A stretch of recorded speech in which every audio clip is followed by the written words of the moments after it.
Am I live? Am I live? Am I live? I think I'm live. Good morning. It's Dad Dash Monday morning. It's Dad Dash Monday morning. We've been playing the sluts all weekend. We've been playing the sluts. We have. Got my testiculars nice and low today. Got my testiculars about as low as they'll go.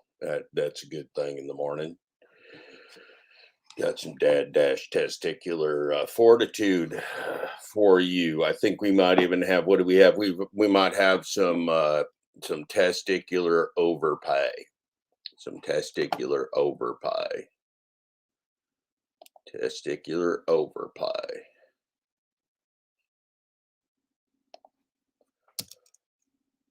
Oh, let's see here. You gonna be coming on? I know yes. But all right, we're vamping for a minute here. I am Dad Dash, Jeff Thomas Black. Welcome, welcome, welcome. So this morning, one of the reasons, or the main reason, I wanted to have this little foray into the interwebs of the Urubes is that let's see, let's make sure we can see them comments here. Where is that? All right, all right, all right.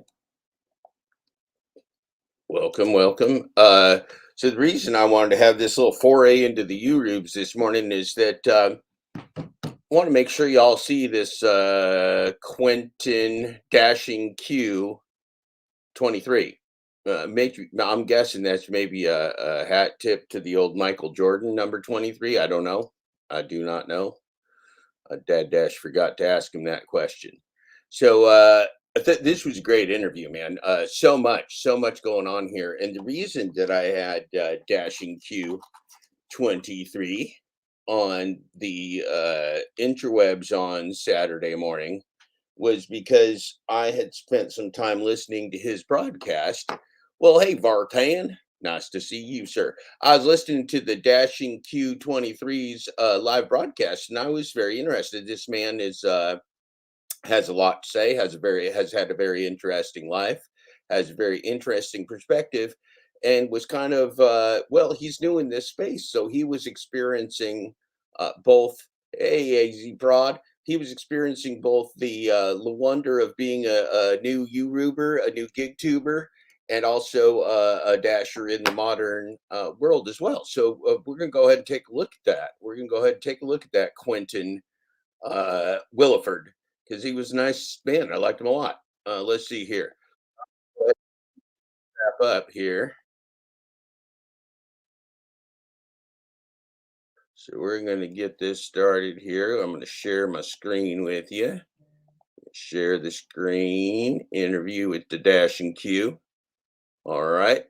Now you may notice that's a tapeworm there. That's a tapeworm because uh remember that YouTube, no, not YouTube. Well, maybe YouTube too, but DoorDash, the gig economy, gig apps are like tapeworms, right? They bring nothing to us as the host. They're just stealing our nutrients. So when we're eating our food and we're trying to live and do food and housing and everything else and take care of our lives, we got this tapeworm of the gig economy of DoorDash, this parasite that's just sucking all the nutrients out of our local businesses, out of our restaurants, out of the consumers, and then of course out of app slaves as well. Fucking bullshit. I'm so pissed. Yep. This is bad stuff. This is bad stuff. So, the people that are in love with the tapeworms of our society, they're like, don't take away our tapeworms. Please don't take away our tapeworms because we love our tapeworms. And okay, you can love your tapeworm. I think, there's funny cartoons about that, but in reality, the tapeworm's killing you. Well, ultimately, so this tapeworm of DoorDash is just taking, huge cuts, like 40% of economic transactions in your local economy. That's not survivable for you. That's not survivable for your business. That's not survivable. That's not survivable for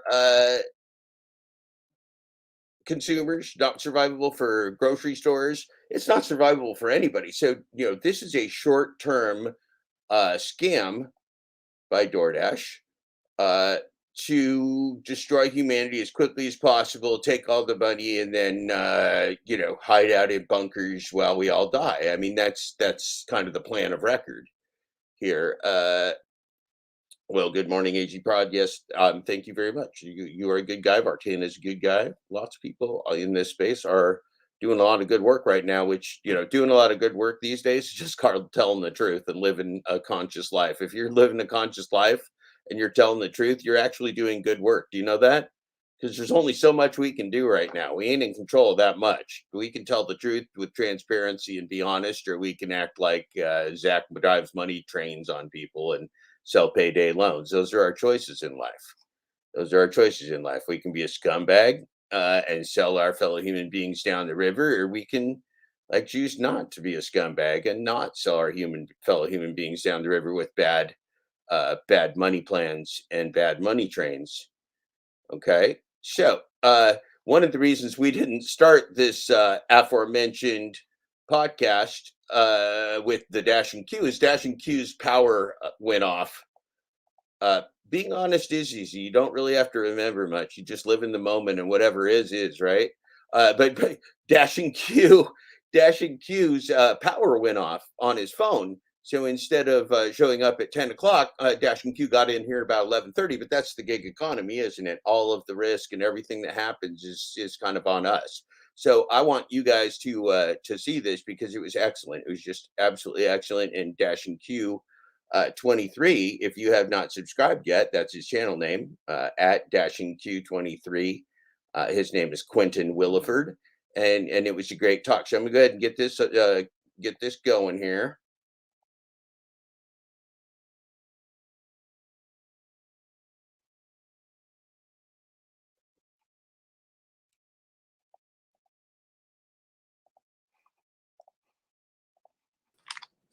Okay, new layout, press Shift 5. All right, I'll press Shift 5 if you want me to. What's going on? Dude, I'm trying to figure out StreamYard myself. I've been here. There we go. I think that was for a data shared. How you doing, brother? I'm great. I actually just came off the doozy of a dash. Yeah, man. So luckily we don't penalize you for being late here on the full Dashclosure audiobook and podcast. Well, we were talking about fraud and risk, and so your day explains fraud and risk. Why don't you introduce yourself to the people and tell them what you've been doing today, including kind of like we spent a couple hours this morning together. So why don't you just talk for a while? I'm going to listen. How you guys doing? My name is Dashing Q, Diamond King, whatever you want to call me. But I'm pretty much I'm just like you. I'm a an individual who care about his community. I just care about how I'm treated and how I'm done, and as I do into others, I feel like I still believe that. I still have a belief that you're to do unto others as you want to be done. So I keep that same philosophy. I don't change it, and it damn sure be tested in this gig economy. So that's a little bit about who I am. I'm from Chicago originally. So what happened on your dash today that delayed you? What was going on today? Man, let me tell you, I just purchased this little vehicle, right, to dash, and it was a nice little vehicle that I can. It was actually from an older lady. I caught it just on the fly, and so I bought it. I bought it, and not really checking everything over. The cigarette lighter is there, so my phone ended up dying. So I'm on an order. I'm in the middle of an order, like my last order I was gonna do before I came home, and the phone dies. Like we all been there, brother. That's the beauty of talking to other gig workers. That we all been there, like in the middle of business, our freaking phone dies, or the charger dies, or the cord breaks, or whatever. And you're just hosed. But I tried to avoid it. I went to one of the hobby stores and I bought a charger pack. So I'm thinking like I avoid it at least till like 1 o'clock or 2 or 2. I'm done dashing my morning dash, and no, it died. They sent me 2 orders, so I pick up the first one from Chipotle, and I'm on my way to Pizza Hut, and it dies. So I can't even show the counter person the name. I don't even know the name because it was some outrageous, preposterous name like you can't pronounce. So I don't even know the name. So now I'm stuck. I got this other order in there, and I'm freaking out. I'm running, trying to figure out where's the plug so I can plug up this phone and get this order and deliver it to the customer. Well, none of these locations have access to plugs because I guess homeless people they're it don't look good for business. So they don't want them around. So they don't keep those plugs. So, most homeless people on the go, they want to plug up their phone. They don't want them around. So I got to find a plug to plug this phone up. And it takes me like 10, 15 minutes. So isn't that interesting? Because I've experienced the same thing. I mean, look at me. I'm kind of a scruffy old ugly guy, right? You're a handsome guy, but you also happen to be a shade that sometimes isn't favored in the United States. I've experienced the same thing of like these people are like, we don't really allow homeless dudes in here. And he's like, yeah, I'm picking up food, but thanks for saying hi. Right. Right. Is that look? Off the back, I don't care where you go. Like if I go into a restaurant knowing I'm dashing, like they're gonna automatically assume that I'm something that I'm not because I'm not. I'm when I'm dashing, I love to feel comfortable. So it's not like that I'm dashing and I look the best, the greatest, like flat. Like no, I'm going out, I'm just dashing with my sweats on. And they really probably be thinking like, "Oh, this guy is homeless." What? Yeah. I mean, only Zach drives money plans. Jack drives money trains on gig workers with payday loans, wears a tuxedo when he drives. Only Zach drives money plan trains on gig workers with payday loans, dresses like that. But Zach drives money plan trains on gig workers with payday loans because he's a piece of shit. So we don't wear the gig tux like Zach. I like payday loans. Have I mentioned that to you, Dash and Q? I'm a big payday loan fan. Oh, you're a fan of them, huh? Yeah. Oh, yeah. They're great. They're great. Well, look, if you don't have a payday loan, how do you make a gig worker homeless? You got to have a payday loan to just really fuck them the rest of the way, right up the fucking ass, right? You got to get them good. You got to get them with the payday loan. That shit makes me fucking furious, man. I mean, look, somebody came in the chat before you got here and said, talked about the Jewish banking controversy. So guess who's a Jew and ain't in on the banking controversy? Oh, Lord. That would be me. I'm like, hey, where's my check, brother? Where's my check? If we got the banking controversy, I want mine. Man, for real. Like they say, I'm getting credit for something that I'm not. So one of the things I really appreciate about you, like you've been really straight. I loved your interview with Robert Reese, and everybody should go back and watch that interview on Hot Facts with Robert Reese of Dash and Q because I'm not going to cover that same stuff because Dash and Q and Robert already did that very well, and I want Dash and Q to talk to you about some new stuff. But you should go back and watch that because one of the things that Dash and Q talked about, I wanted to expand on that a little bit, is the struggle of being a Black man in gig work, the challenge of being accepted as a worker when people don't see you in some kind of a uniform or in some kind of way that they expect you, and also the fact that you left. I don't want to put words in your mouth, but you left a neighborhood and a lifestyle where you made a choice. You could have gone one of two ways. You could have gone maybe a way that would have put you behind bars for a good part of your life, or you could have gone a different way and you made a choice. Yeah, it's close. Like about a hair of my chinny chin. Like, and yeah, it's definitely like it's a challenge with this. You don't like to think about it that way, but going into this thing, I had no idea, but literally, you go into establishments, people looking at you like, what are you doing? And who are you? But we all get that as dashes. Like they neglect us. So I take that with a grain of salt. As far as yeah, I get it all the time. I'm on YouTube and I'm doing this vlogging thing as I'm dashing. You know how many people come in there and just so judgmental and say, oh, you see, oh, you're a thug. Yeah, because I'm DoorDashing, dude. Does that make you feel threatened by me because I DoorDash? Or why do you insinuate that because a Black guy is DoorDashing that he's a thug? Or why even comment like that? No, that would be the opposite. This is one of the things I said in my book. Like, there's a whole lot of horseshit going on here. The way that dashers are painted in society is as some kind of lower caste, lower level thing. But the absolute fact is, you are not an independent contractor, but what you are is a driven person. right? We're not independent. We're getting fucked, but we're driven. Right. We're out there working. We're using our own assets. We're grinding. desperate to feed our families and be successful and not be dependent on somebody. And they want to hold that against us because we're a lower class. We're just not as cool as we got to deliver their Happy Meals. So they're just fucking above us, like Zach drives money plans and money trains on poor people with payday loans, right? They lose their humanity. They're just pieces of shit. They don't give a fuck. Not at all. That's 1,000% true. Like, man, I was saying that, man, we're at the bottom of the pyramid here. Like, you know, the customer in their ass, like you said, they always correct. But then look, DoorDash, it's 85% us. Because if we don't deliver the food, guess what? They ass ain't in business at all. What you gonna use, robots? Well, they tried that in Cali. They tried that in Wisconsin. Guess what people was doing? Robbing the motherfuckers. Yeah, that's a fact. Now there's a transition. I mean, it's kind of scary, right? Because they got robot police dogs and shit too. Like they're gonna have a robot delivery machine with an armed robot police dog chasing after it. They're gonna fire on your ass if you touch their robot. Like these days could be coming. Because here's the thing, and we know this, and we're gonna talk about this, is that if you do something like Top Dasher, and I know you were talking about Top Dasher this morning, if you do that, there is going to come a time where Top Dasher wears you out, right? Okay, because you're playing their game with the Top Dasher.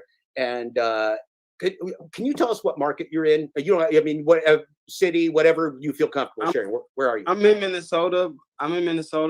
But I've tested, like I've been in like the city setting, but I want to go farther than that because I've been in a small town too where it's slower. So, you know, I have people all the time out here be like, oh, we can't make money in a small town, where I'd be like, as long as there's a hot spot, I can make money. I'm for sure. As long as they got a hot spot there, multiple, at least one or two, I can make some money there. So I found the same thing. I found the same thing in that, and let's see, I want to say your real name, Quentin. May I call you Quentin? Yeah. All right, thank you. I saw the same thing, Quentin, because I hated driving in the big city. There's no parking and there's too much traffic. So I would spend, and it's okay to step away. I would spend a lot of my time in small to mid-sized towns, maybe 50,000 or less, because it was concentrated. The restaurants were in a couple different places. It was concentrated. I can control the traffic. I control the mileage. I control everything. And so I found the same thing as you, that dashing in the big city for me is something I didn't want to do. Too much danger, too many car accidents, too little parking, all that stuff. So I think people have to play with that. But again, the model, the business model of the gig economy is set up for a very few winners and mostly losers. And so anytime, just like playing slots, because like what Steve Askin13, who once called himself Dad Dash before I became Dad Dash, because I'm Dad Dash, the person who does that, he has a channel called Asking for Slots, because he loves slots. Anyway, so he goes to Vegas and he plays those slots over and over and over. He pulls the handle, plays the slots. And so that's the kind of gambling advice. That's the kind of bad gambling advice that Steve Askin13 gives. That's what mostly comes from people that broadcast about the gig economy, is advice on how to gamble and lose, because he loses money. The guy shows on his videos how to lose $1,000, which is super fun. Who wouldn't have a good time pulling handles on a machine and losing $500 at a time with their wife? I mean, you got to go out and really celebrate after you lost $500, I'm guessing. But anyway, so I found the same thing as you, that it's very dependent on a lot of things, but that just goes back to speak to the fact that all of the risk is on us. Anything that goes wrong is on you, man. If the restaurant's if the restaurant milkshake maker's down, guess who's not selling milkshakes? You. Right? And how many times, raise your hand if the McDonald's milkshake fucking machine was broken when you went to McDonald's? Because it happened 1,000 fucking times for me. Yeah. And it fucks up the order every time. Right? So I told myself, I got to the point where I stopped even taking McDonald's orders. There was one of 3 McDonald's. There's 3 McDonald's in Bloomington, Indiana, where I lived and dashed most recently. And there was one I wouldn't go to anymore. I would go to 2, and the other one I wouldn't even fucking go to, because every time I went there, it was an absolute nightmare.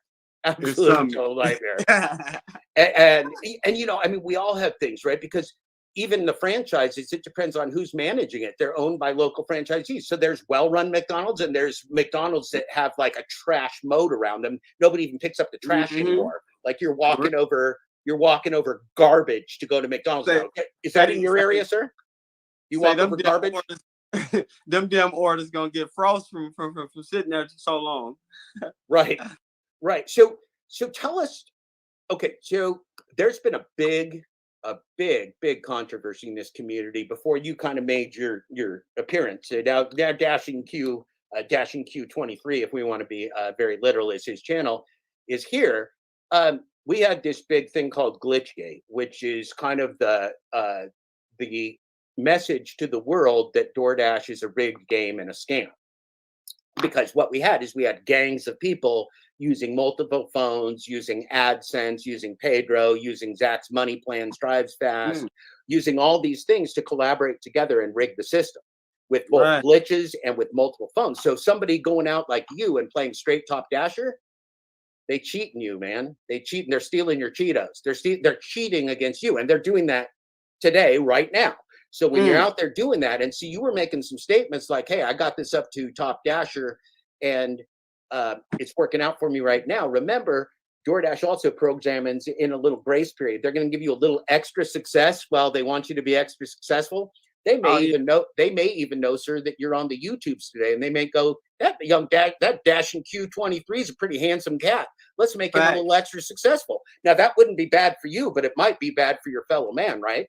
Right. Now, I definitely, I agree. I know, and the whole thing about it is, I say this constantly. I say, look, I tell people, I know what works for me is fine, but then again, they have it set up and rigged differently in every market you go to. You just have to figure out the nuances. Like, I know it's not in our favor. I say that.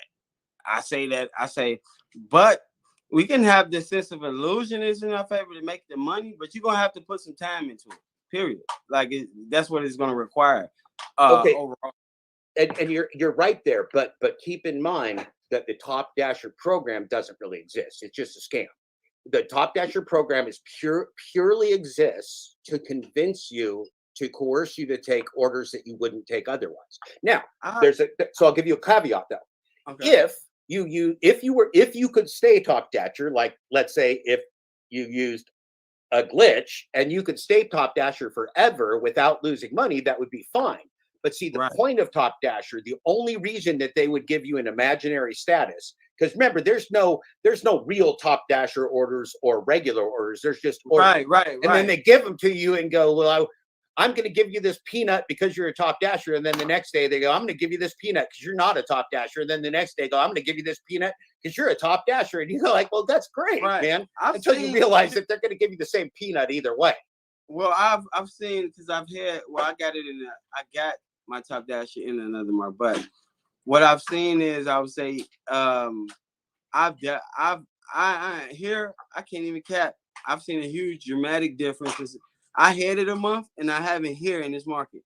In a month I've had it compared to this month, tremendously different. Like, honestly. So I don't know if it's the tier programs, the different, but now they're regulating to the point where if you got a fucking low AR, you're gonna get, dude, you're not gonna enjoy your dash. Well, you ain't gonna enjoy it anyway. Like, you can enjoy it now. You can have a bad dash day over that and as a Top Dasher. That we knew that. We knew that no matter if you had the Top Dasher status, your ass was gonna get bad orders regardless. This is part of the algorithm. But the frequency I receive orders when I have a lower AR, I'm giving very transparent in all my videos. So what's going on with me, people gonna know. I'm gonna spill it out. So I'm gonna let them know. Like, damn, they let's talk about that. So because you are a broadcaster, because you are right here, right now in this real world, DoorDash knows that. Okay. Oh, fuck. And so they are giving you, Quentin Williford, Quentin Williford. They're giving you an experience that they want you to share with the world because you are Dashing Q23. So we can watch the show, right? This is a reality show that we're on. We can watch the reality show, but we got to know the producer is who? DoorDash. DoorDash is giving you the story. DoorDash is giving me the story. So you can come out here and you can say, I am a market of one, which you have, and that's true. We are all markets of one playing AI. And in my market of one, we're working. But see, this is more than just you being Quentin Williford. This is you being Quentin Williford and Dashing Q23. See, so if I want results in Minnesota like Quentin Williford, Dashing Q23, then I got to do everything you do, which means I got to have a YouTube channel. I got to be your type of person. I got to speak like you do, because you are getting specific results because of who you are.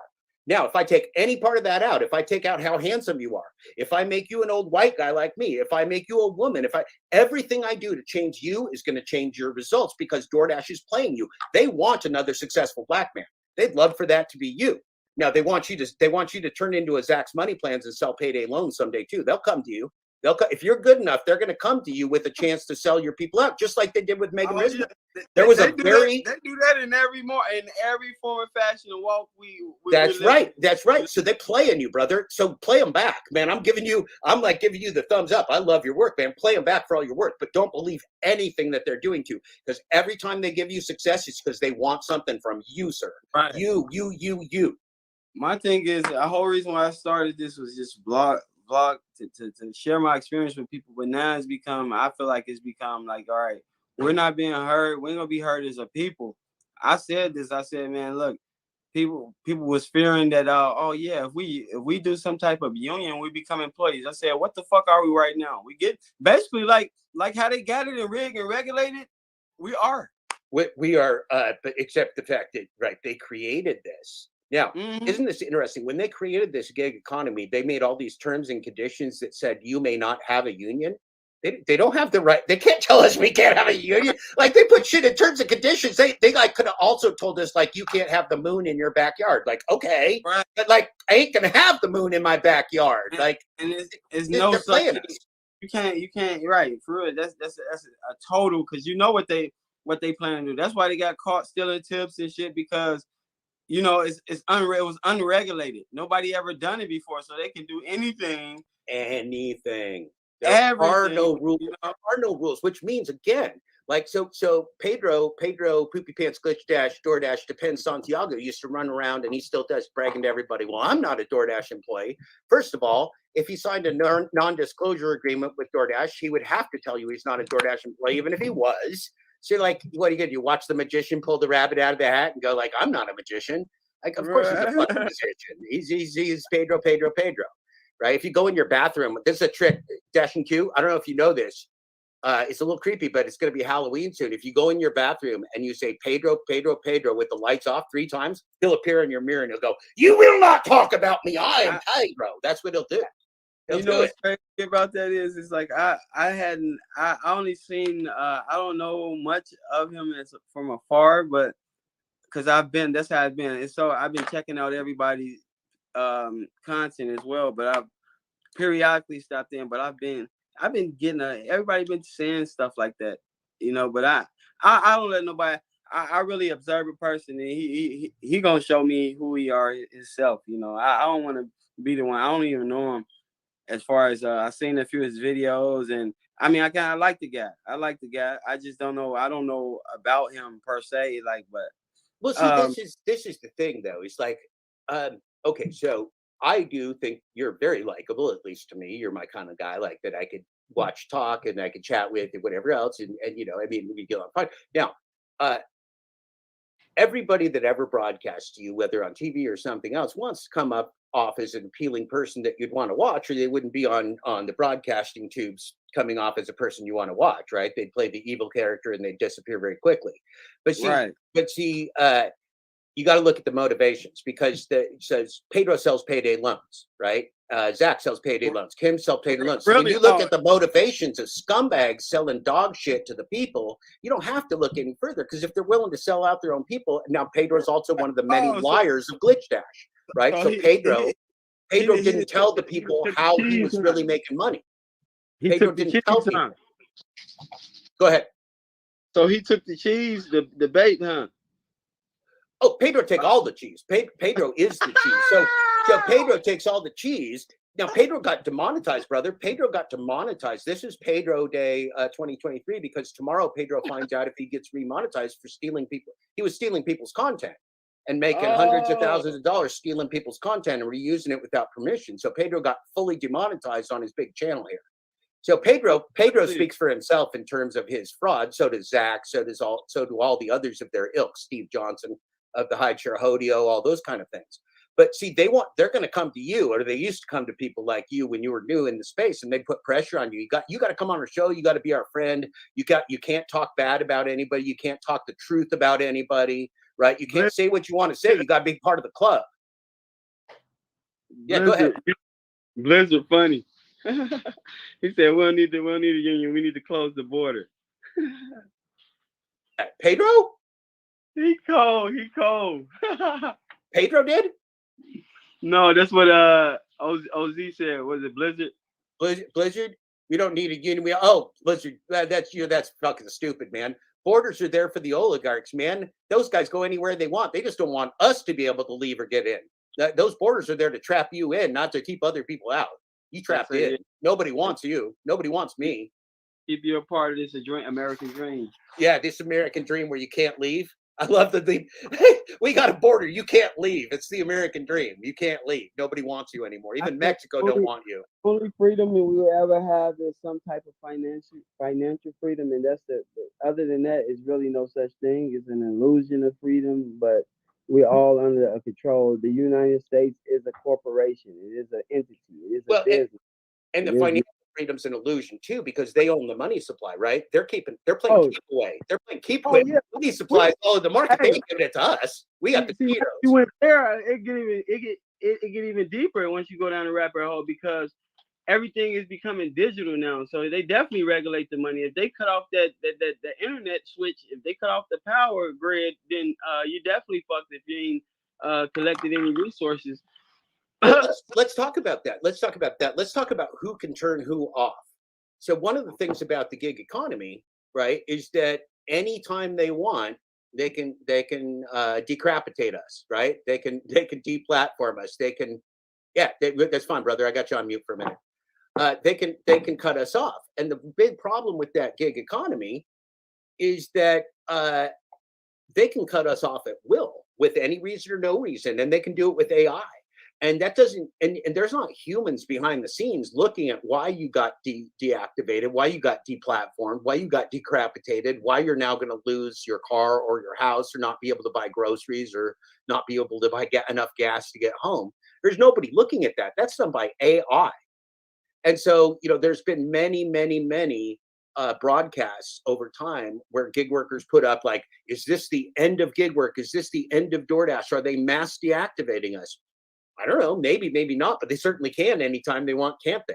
They certainly can anytime they want. They decide this dash and Q this guy just talks a little bit too much in a way we don't like. How do we get rid of this guy? They can just decapitate you, man. They'll just deplatform you. They just turn you off. And they say, well, you have a customer complaint. And you go, which customer? They go, we can't tell you that. And that's no shit. I mean, for anybody that's not big in the gig economy, this is a fact, right?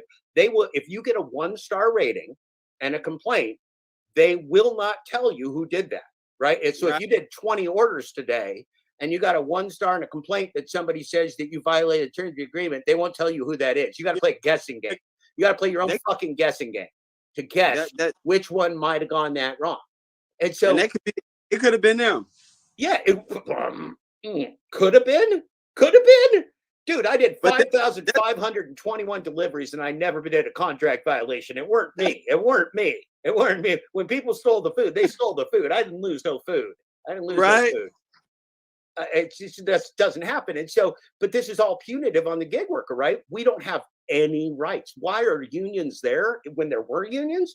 Well, because that way they couldn't just walk in on the day you're working before you go home and go, hey, don't come back tomorrow, motherfucker. We don't want you anymore. They can't do that if you have a little bit of protection. We have zero protection. None. That's why I said, some people don't understand what a union represents. It's really the people who's fucking grinding and working. That's pretty much what it is. It's like, so nobody won't do you any type of way. You are working, like whether you believe it or not. Yeah, You're an independent contractor, but look, the way DoorDash and these apps regulated now, it's working. You get a W-2 anyway, right? That's but look, so there's no difference, man. See, people want to play like those are governmental papers. When you get up in the morning, if nobody told you, you wouldn't know which governmental regulation you were working under. This is more to fleece us. They told you a whole bunch of propaganda told you W-2 is a bad thing. Go to the gig economy. Why do you think they told you that? Because it's fucking good for you? No. Right. For fuck's sake, they told you that because they're going to enslave you with it. Why did they take away all your employee rights? To do you a fucking favor? To let you drive your own car? Sure, that's why they did it, because they know you like your own music. They just want to be nice to you, those corporations. I mean, look, when you say it that way, it's a joke, right? All we can do, brother, is laugh. For real. All we can do is laugh. It's like, and my thing is, you know what? You can do something about it. And the one thing you can do is, look, I can't win that fucking game, but I can learn how to play ball with you. And that's what I'm doing. That's what I'm going to try. Look, no matter what, I don't care what nobody, I'm going to learn how to play ball with their ass. Look, and I say play ball with them. Now I'm saying I'm going to win the game, but all I need to do is play ball with them. Right, and all you got to do is play you, right? All you got to do is play you. Don't worry about any of their programs. Don't worry about any stuff up. Just use them way better than they're using you. And you got the intelligence to do that. Know why you in this shit, get what you can, and use it as a stepping stool to do something greater. That's the whole... But you have to recognize, and this is where I first broke with the Pedros and the Zacks and the Kims of the world. It wasn't about Glitchgate or the fact that they were scam artists lying to you about how they did what they did, which they all were. These are all liars who lied to you and were cheating the game for years while telling us they weren't, right? So these are not credible people. But the reason they could do that, the reason they could fleece you is that the rest of us didn't collectively know we were being gamed. And so we were trying to play by rules. We were trying to be a top dasher when they told us top dasher would help us. But it wouldn't, right? But top dasher for most people. And see, now that you say that, that's crazy because all that time they wasn't on to it. DoorDash was not on to it, and they was damn. Well, I think DoorDash was onto it, but you got to realize. So this is kind of one of those things, and this is why I was so interested to talk to you when we've never talked before. Is that it can just be kind of this free-ranging conversation about what's really going on here, right? Like, just what are we doing? Because here's the thing: DoorDash depended upon the fact that people didn't know they were in a fake market. They didn't know when they go out there that DoorDash controls how many drivers are on the road. DoorDash controls how many orders go out. DoorDash controls everything. DoorDash sets a target amount, my brother, that you are going to make today, whether you're top dasher or not. And so if you're top dasher, not top dasher, anything else, you're going to make a certain amount of money because DoorDash says you're going to. Now, DoorDash can also, and they send you to closed restaurants, brother. You went to some closed restaurants this morning. They sent you to closed restaurants on purpose because that's how their system is set up, because they want a human being to go check that closed restaurant. They fleecing you, brother. They fucking you. So you're getting top dash to closed restaurants. How top are you? Are you at the top of the bottom or what? I experienced that. Like the other day, I went to Walgreens and they processed the order, but I'm like, how the hell y'all process the order, but the pharmacy closed? Like, that's right. That's right. They send you to pharmacies that aren't open yet. They did that to me in Bloomington all the time. They said every time they send me to freaking Napa Auto Parts at 7:30 in the morning. I knock on the door and the guys are like, "We're not open till 8." And I'm like, "Well, can you give me the thing?" They're like, "No." I'm like, "Well, fuck this. What the heck? But DoorDash doesn't know what time their fucking vendors open? Are you shitting me?" It's fucking logistics company. It's a logistics company, brother. They don't know what time the fucking doors open. That is finesse. That's a super. They do that too with the peak pay. They finesse you and bring you out with the peak pay. They put this fruit over your head like, "Oh, we got this offer $1 out. Come out and look, bring all the drivers out and then dry the map up." Yeah. And so they're using you right now, Dashing Q. They're using you as a new marketing tool to fleece people into being a top dasher like you're doing. So I'm not telling you don't do it and don't talk about it, but when you do, remind everybody it's a scam and that you might just be winning today, but you're going to lose tomorrow. Now, that's playing their game. You're playing 3-card Monte, right? They're cheating. And so as long as you know they're cheating and you know how to beat their cheat, go play every once in a while. But don't tell your friends and your mom to go play the 3-card Monte guy on the street because they're going to leave without their pants, right? Right. I'm really, what I'm doing is I've done research on this. I'm still doing my research, and what I'm doing is I'm testing it for myself. I've heard everybody say this. I've watched countless of videos of everybody give their perspective on it. Here's what they really use the glitch for. The glitch isn't necessarily going to make you more or less money. What the glitch allowed people to do was present false opportunity. It allowed people like Pedro and Nugs and all the broadcasters out there to Sin City Deliveries to present you a false opportunity. So they would say, hey, bullshit. So he was doing it too? Yeah. Oh yeah. Which ones? Sin City. Oh, Sin City is they call him Glitcher. Sin City is one of the OGs of the fraud. Oh yeah. He was selling it. He was doing, and by the way, if I was a lawyer, which I'm not, I would be worried if I was Sin City's that I committed wire fraud, which is a felony. Because Sin City was actually selling this information online. Okay, for a long time, for months. So this scam has been around, but see, right? This is like insider trading. This is an insider scam. Yeah, so that they were all profiting while we all lost. Which is why a lot of the community is here with us today. That's so angry. They're like, oh no, these people. So I'm going to read this message real fast. DoorDash Rick says, Jeff, your insights are good, but the name calling of content creators is childish and it dilutes your message. Well, see, that's the point, Rick. I want to call them names because I need you to know that anybody that is selling you lies and glitching you, anybody that's selling you payday loans and selling your fellow humans payday loans is not a credible source and they're a piece of shit. So, Rick, if they don't like being pieces of shit that are predatory on their fellow humans, they should probably stop, would be my suggestion. I don't know. What do you think, Q? I just feel like, look, different strokes for different folks. I let them crash out because it ain't go, whether or not, look, what they did is all they did was shine a light on people like us because we know we solid, we know we straight up. So look, they stunting their growth. That's all it is. That's all it is. Like, so this is the thing. So I am not an IT guy. I was studying DoorDash and the gig industry. So I did 5,521 DoorDash deliveries. I was never taught Dasher. I never paid any attention to any stats, and I never had any status. The absolute best scenario that I ever found for DoorDash is to dash in the area where you live, such that you can just be home chilling and not waiting in parking lots. Because as soon as you go waiting in parking lots and driving around waiting all day, they're going to drive you crazy. They're going to gaslight the shit out of you. So my only method that I could ever figure out to be really successful at it was just sit at home and chill until they gave me something worth moving for. Because otherwise it's just a fucking scam, right? Every order, there is no future, like there's no DoorDash heaven. Every order is a one-off. You either profit when you move your car or you don't. Don't ever believe that they're going to ask you to do something today that's going to benefit you tomorrow, because they might deplatform you tomorrow. They might. You never know, and then So no, I do all this with a grain of salt, and it's pretty much because I was doing some shit that was way riskier than this. Right. I was out the streets hustling. I was doing, you know what I mean? So this is minimum. Yeah. So that's awesome. And the fact that you know that and you know that paradigm is excellent. But don't we want the world? I saw you kissing your honey goodbye. You got any kids, Quentin? Yeah, I got a son. Okay. So I got two kids. They're both adults, but I got two of them. Don't we want our kids to live in a world where they don't have to play rigged, gamified scams to survive? Oh, all day. And that's why that's why I'm here, brother. That's why I'm here.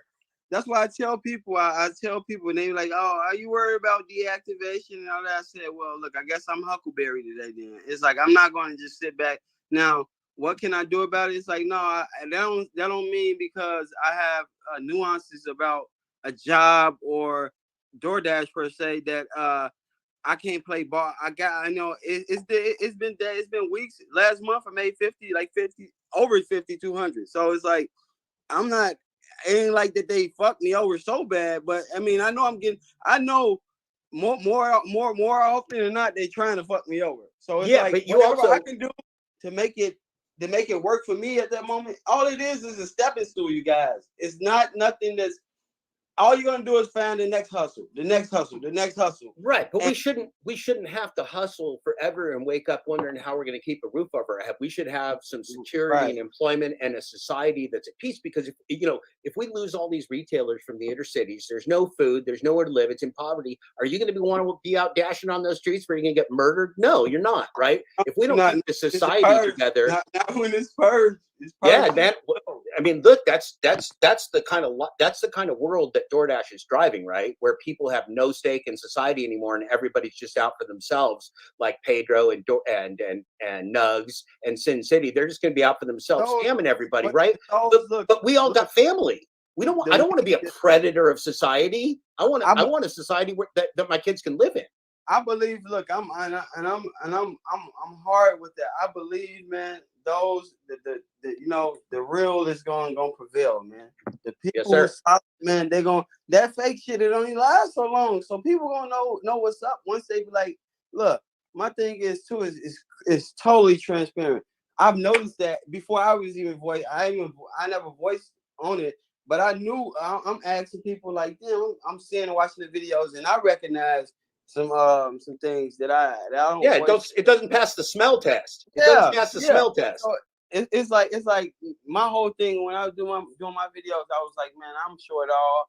If I gotta go live and just let them see it rolling, whatever I gotta do to show transparency, it is no lie. Look, and I have nothing to hide. I have nothing. I don't want you to lie to you or nothing like that to get you to view a video. My whole point of doing videos to show people what the experience like for people who would like to do it, and also utilize this platform, these apps to do something greater, invest in myself, pay off whatever I have to do, use it as a stepping stone to progress in life. Look, the main thing, 90% of your problems are what? Money related. It's nothing like it's not with. I mean, we have a lot of mental health issues out here. Now, let me take that percentage back a little bit. I say 80% of your problems are money related. It's not anything with who I am. I love me. It's always been the problem with not having enough capital to invest in myself, which, is the whole point of fucking living. To be better, be greater. I just said here, I truly believe our only freedom is some sort of financial freedom. Other than that, there's no freedom. Right. Well, so here, this is the problem. This is the problem is that those oligarchs and corporations have hoarded the money supply. We don't have it. So this is the thing. This is why this scam is going to fall apart, Q. Not because of you or because of me, but DoorDash is destined to fail because it's a global scam. And so the AI has to fail because if AI doesn't fail, we will. It's going to be either AI rules the world and humans are dead, or we survive and AI is going to take a huge step back. That's going to be the two-way we go. So here's one of the things we know that DoorDash can turn us off anytime it wants to for any reason or no reason, right? But the same thing goes for us. All we got to do to put DoorDash out of business, we all deleted the app off our phone today. We can go out and delivering tomorrow. We can go out and make more money delivering tomorrow without DoorDash because it's just a parasite. It's just a tapeworm. And like we ain't here to feed the tapeworm that's living in our gut, stealing our nutrients. We want to shit that sucker out. The only way they make an adjustment is by them fearing that. Exactly what you said.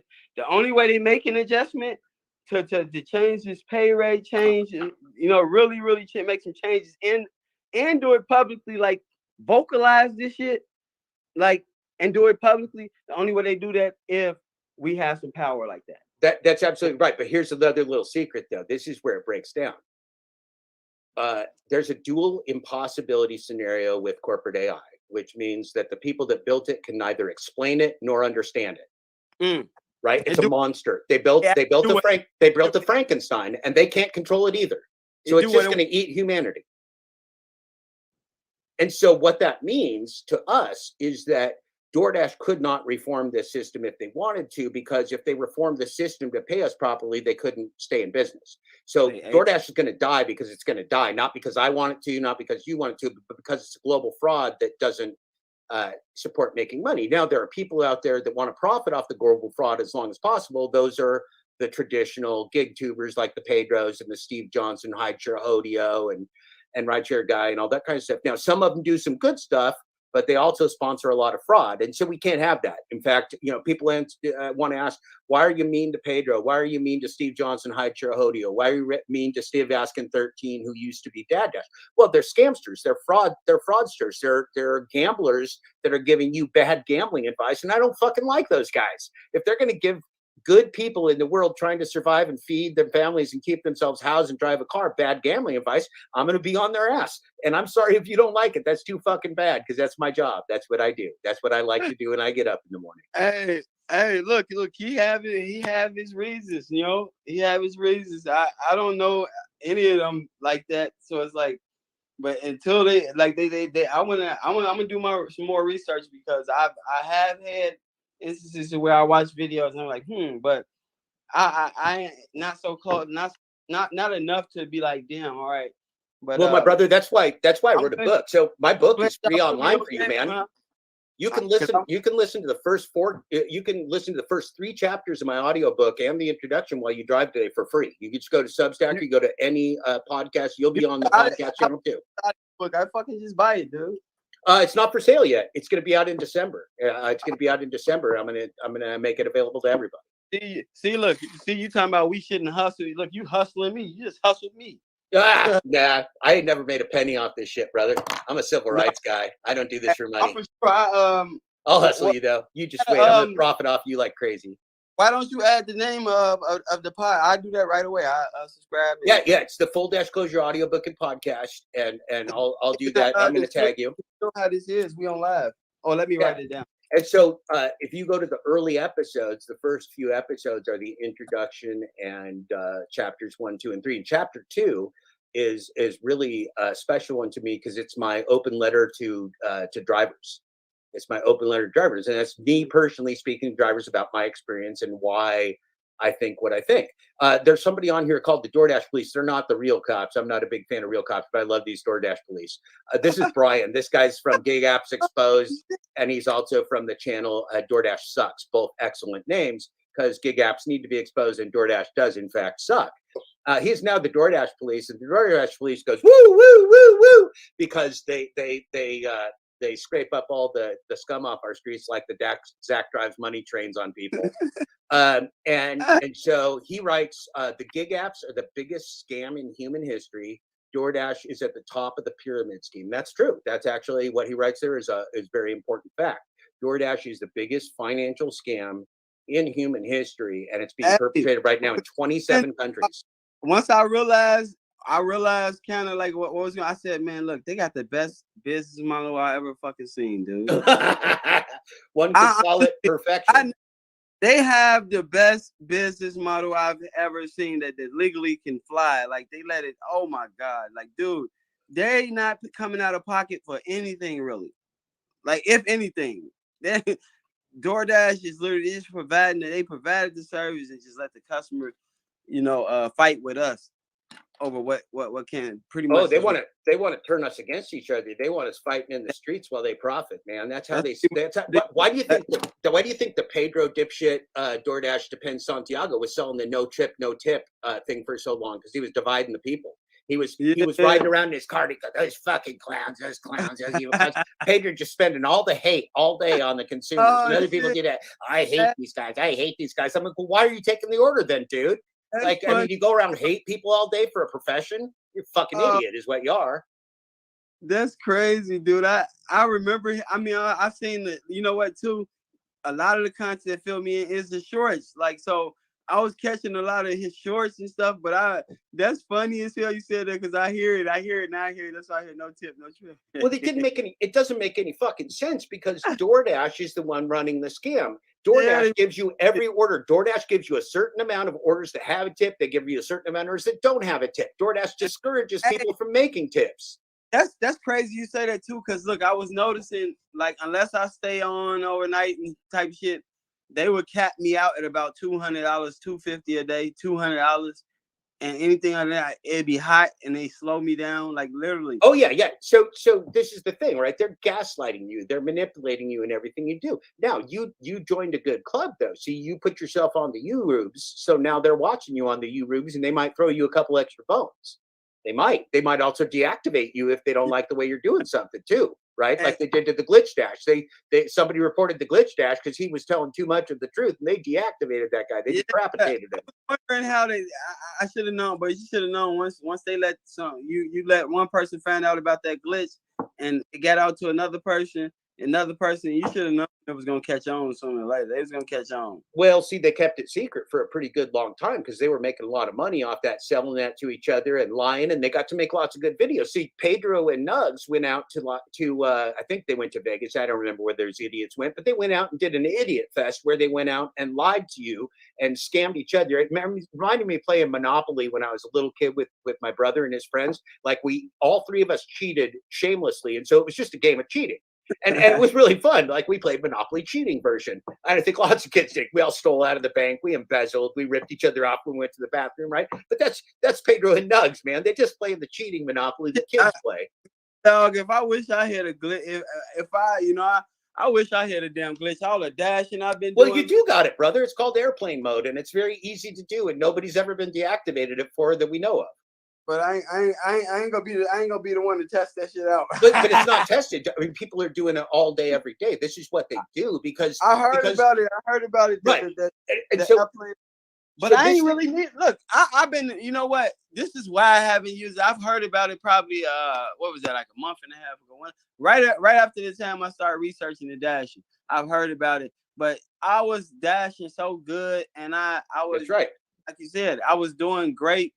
So again, this is think of the glitch. The glitch isn't going to make you more money necessarily because DoorDash controls that, but the glitch is going to change the perception, which means you could stay home and glitch for a day to get your AR up and then go dash tomorrow with a high AR instead of having to take bad orders to keep your AR all right, or having to reject all those bad orders to keep your AR high, or whatever you got to do. You don't have to play their silly game. You can just cheat and then go out and make a video. Yeah. So that's what all these folks were doing. They were more using the glitch to cheat and lie and get themselves into top categories and things, while the rest of us were sucking what we call hind tit.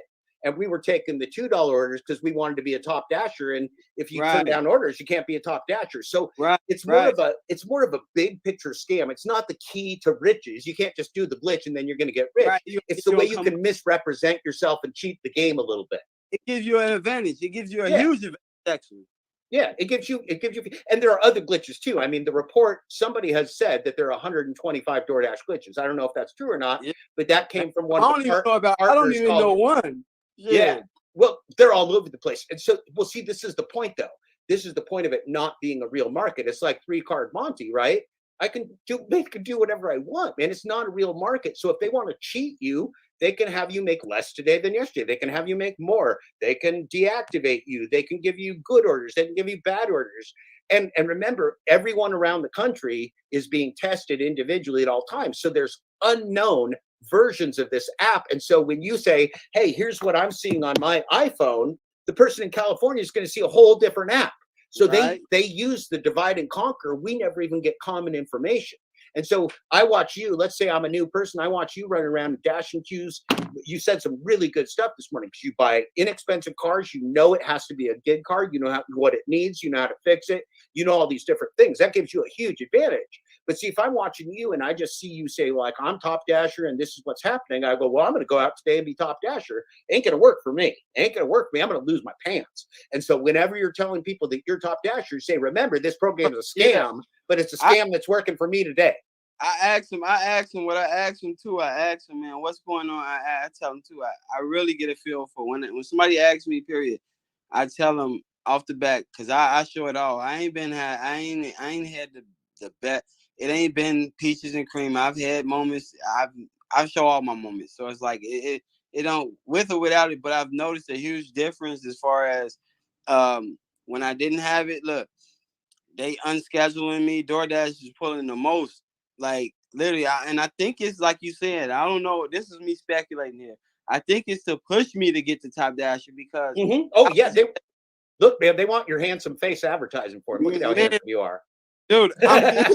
I'm getting literally like I'm scheduling a week out at a time, and then for some reason I get up to dash, about to hit the dash now button. I hit the dash now button. They let me do a delivery and kick me off the schedule. And I can't, I'm blocked out of the schedule for at least like 3-4 hours at a time. This has happened like 4 times. Listen, man, DoorDash may have a crush on you. Tony Hsu may be watching you. Harry Campbell may be watching you. No lie, I kind of got a crush on them too, though. Yeah, I'm positive that woman that kissed you before she left is better than DoorDash. I'm just fucking positive. Oh, fuck yeah. Fuck yeah. Crazy part is we get into it about it sometimes. I'm like, oh, like damn, I'm in this relationship, this entanglement. Yeah, but you know, DoorDash and the gig economy has a way of eating up your time because they always want you to be out there. And so people ended up working these 60, 80-hour weeks. And then they tell people, well, I'm making $40,000. Well, you're working 100 hours a week, son. And plus, that's gross. That's before expenses, right? I mean, honestly, the most I ever worked was probably like 50, but on the average, I work probably like 42. I work I'm full-time hours. I work like 42, probably. That's hard, right? That's a lot of hours dashing, man. Not really though, because I don't even consider it work. I literally don't. That's why I'd probably be going like the way. And that's good. That's good because you're listening to your own music, and right now it's a little fresh. But remember, they want you to feel that way. They want you to feel like, oh, this ain't that shitty, but it'll get there. It'll get there. Yeah, they want you because look, and it all comes down to this. They once they implemented that hourly, they told on themselves with that. Once they implemented the per hourly rate, you knew you was a worker then. You knew you was a worker before. You just wanted to believe what everybody was saying. I'm independent. That's right. You knew you was a worker before, but you just wanted to believe what everybody else was saying. And so let's talk about these magic categories for a second. Like if I waved a magic wand today and everybody that worked for DoorDash now got paid on a W-2 rather than a 1099, it wouldn't change anything. You would still be the only thing it could possibly change is if the work rules changed, where you now had a minimum wage, where you now had some kind of work standards or something else. If they're going to fleece you, manipulate you, and exploit you with corporate AI, it doesn't matter whether you call yourself an employee, an independent contractor, or a fuzzy rabbit. You can call yourself any of those things that you want to call yourself. You can call yourself Glitcher. You can call yourself the DoorDash Glitch. You can call yourself whatever you want. They're still going to exploit you the same. And so they're playing all kinds of mixed direction, right? They played misdirection with this fake name of independent contractor when there is no independence in a rigged game. They're playing all these different programs that are fake. The gig economy is fake. It's just the economy. It's just a replacement for real employment and transparency and truth with AI.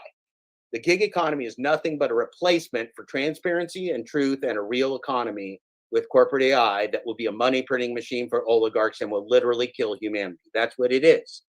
Man, I wish it was something else. I don't want this to be here during my lifetime. I don't want to experience the pure evil of corporations trying to kill us all. But that's what this is.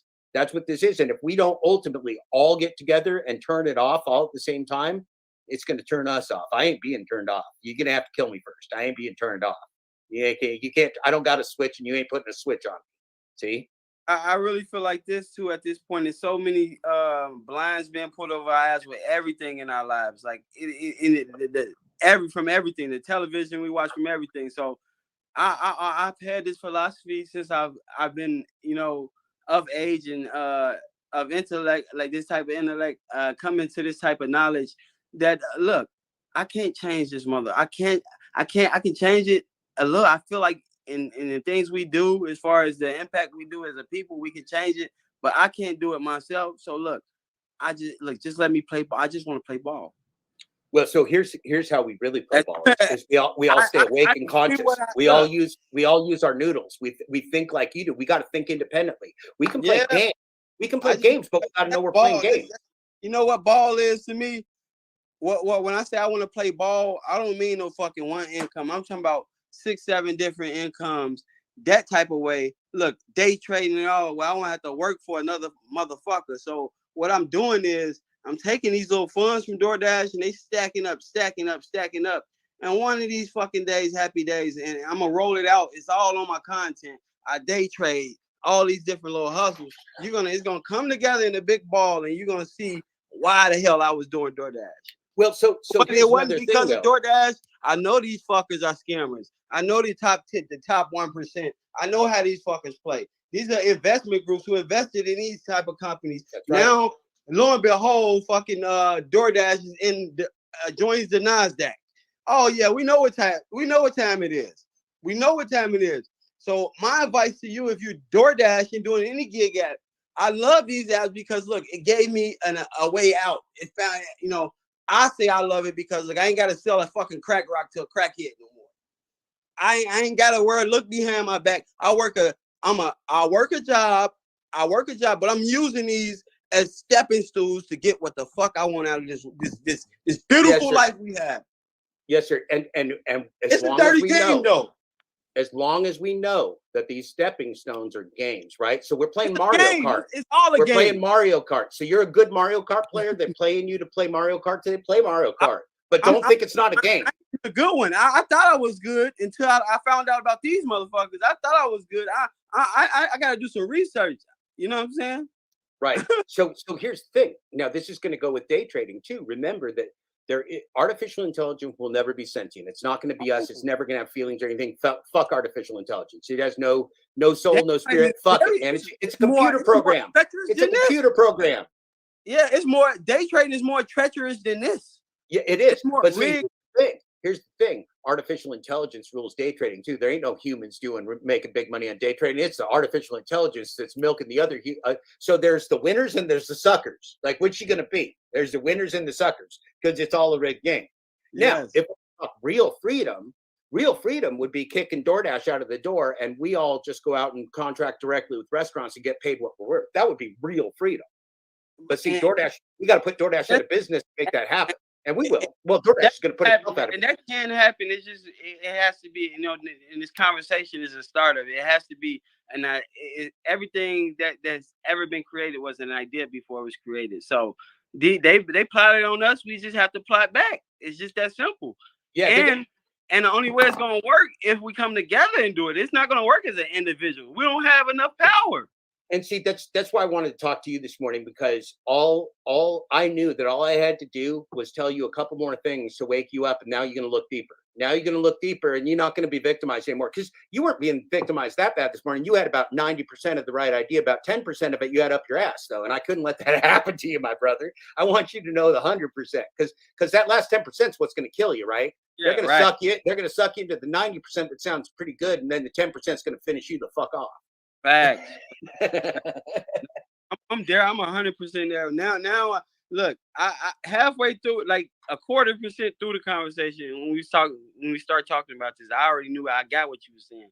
It's just, you know, but now we got to help our fellow person, right? We got to help our drivers on the road. We got to help the people you're broadcasting to, because when you tell the truth, that means you're going to win today and tomorrow. We want to win the long. What I'm gonna do is now that you said that does put it in there. Now I'm gonna make sure I be very detailed about it, you know, as far as the intricacies. So and think like anything that they do to you, like if you get a reward for Top Dasher, go, why are they giving this to me? What do they want from me? Oh yeah, everything they're giving to you, they want to take back. Everything they're giving to you. So if they give you a funny prize today, that's because they want something from you tomorrow. And you just think about yourself, what do they want from me? What are they going to try and get me to do for this? Because these are poverty pimps. These are poverty pimps. They're selling you poverty. Poverty pimps. $2.50 for 10 miles. That's what they want. Yeah. Go walk off a cliff for $2. They said it's a good idea. Pedro said so. Pedro said it's a good idea.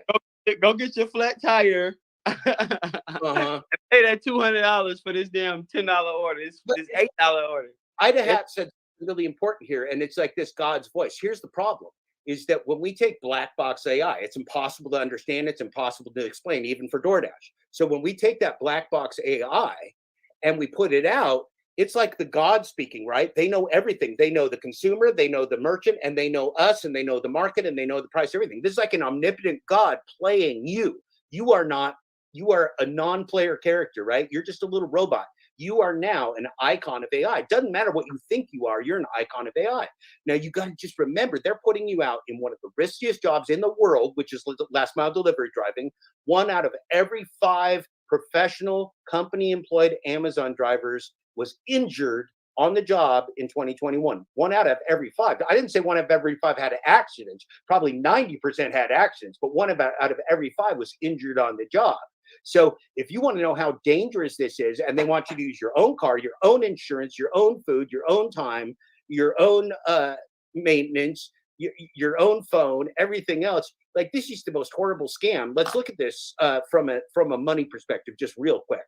So if you have a W-2 job, there's something called a loaded cost of employment. So if I'm 7-Eleven and I'm going to hire Q to come work at my counter, I might hire him at $10 an hour, but it's going to cost me $16 an hour to employ him because I got to pay Social Security, I got to pay payroll taxes, I got to pay state and local taxes, I got to have all this infrastructure to employ Q. It's going to cost me $16 an hour. Now, what if I could waive the magic 7-Eleven gig economy? And this would happen someday if we let it, that 7-Eleven counter people will now be people that don't work for 7-Eleven. They'll just be gig workers that can work a register, and all the registers will be the same. So we'll just pull in any gig worker to work the register. So, but give me just one more minute while I explain it. So if we go from $16 it takes to employ you at 7-Eleven. Now, if I make you a gig worker, now I'm just going to give you $10 to work at the counter at 7-Eleven as a gig worker. So I'm saving that $6. Now, wait, there's more.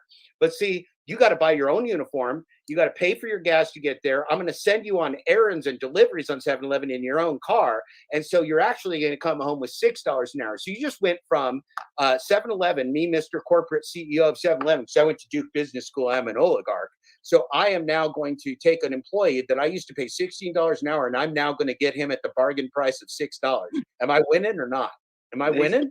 I'm a winning motherfucker, right? He's super winning. That's the gig economy. I just explained the entire gig economy to you. You take an employee and you make him an independent contractor who pays all of his expenses and isn't independent. You're a winner. This is the most evil plan in the history, man. It's called slavery.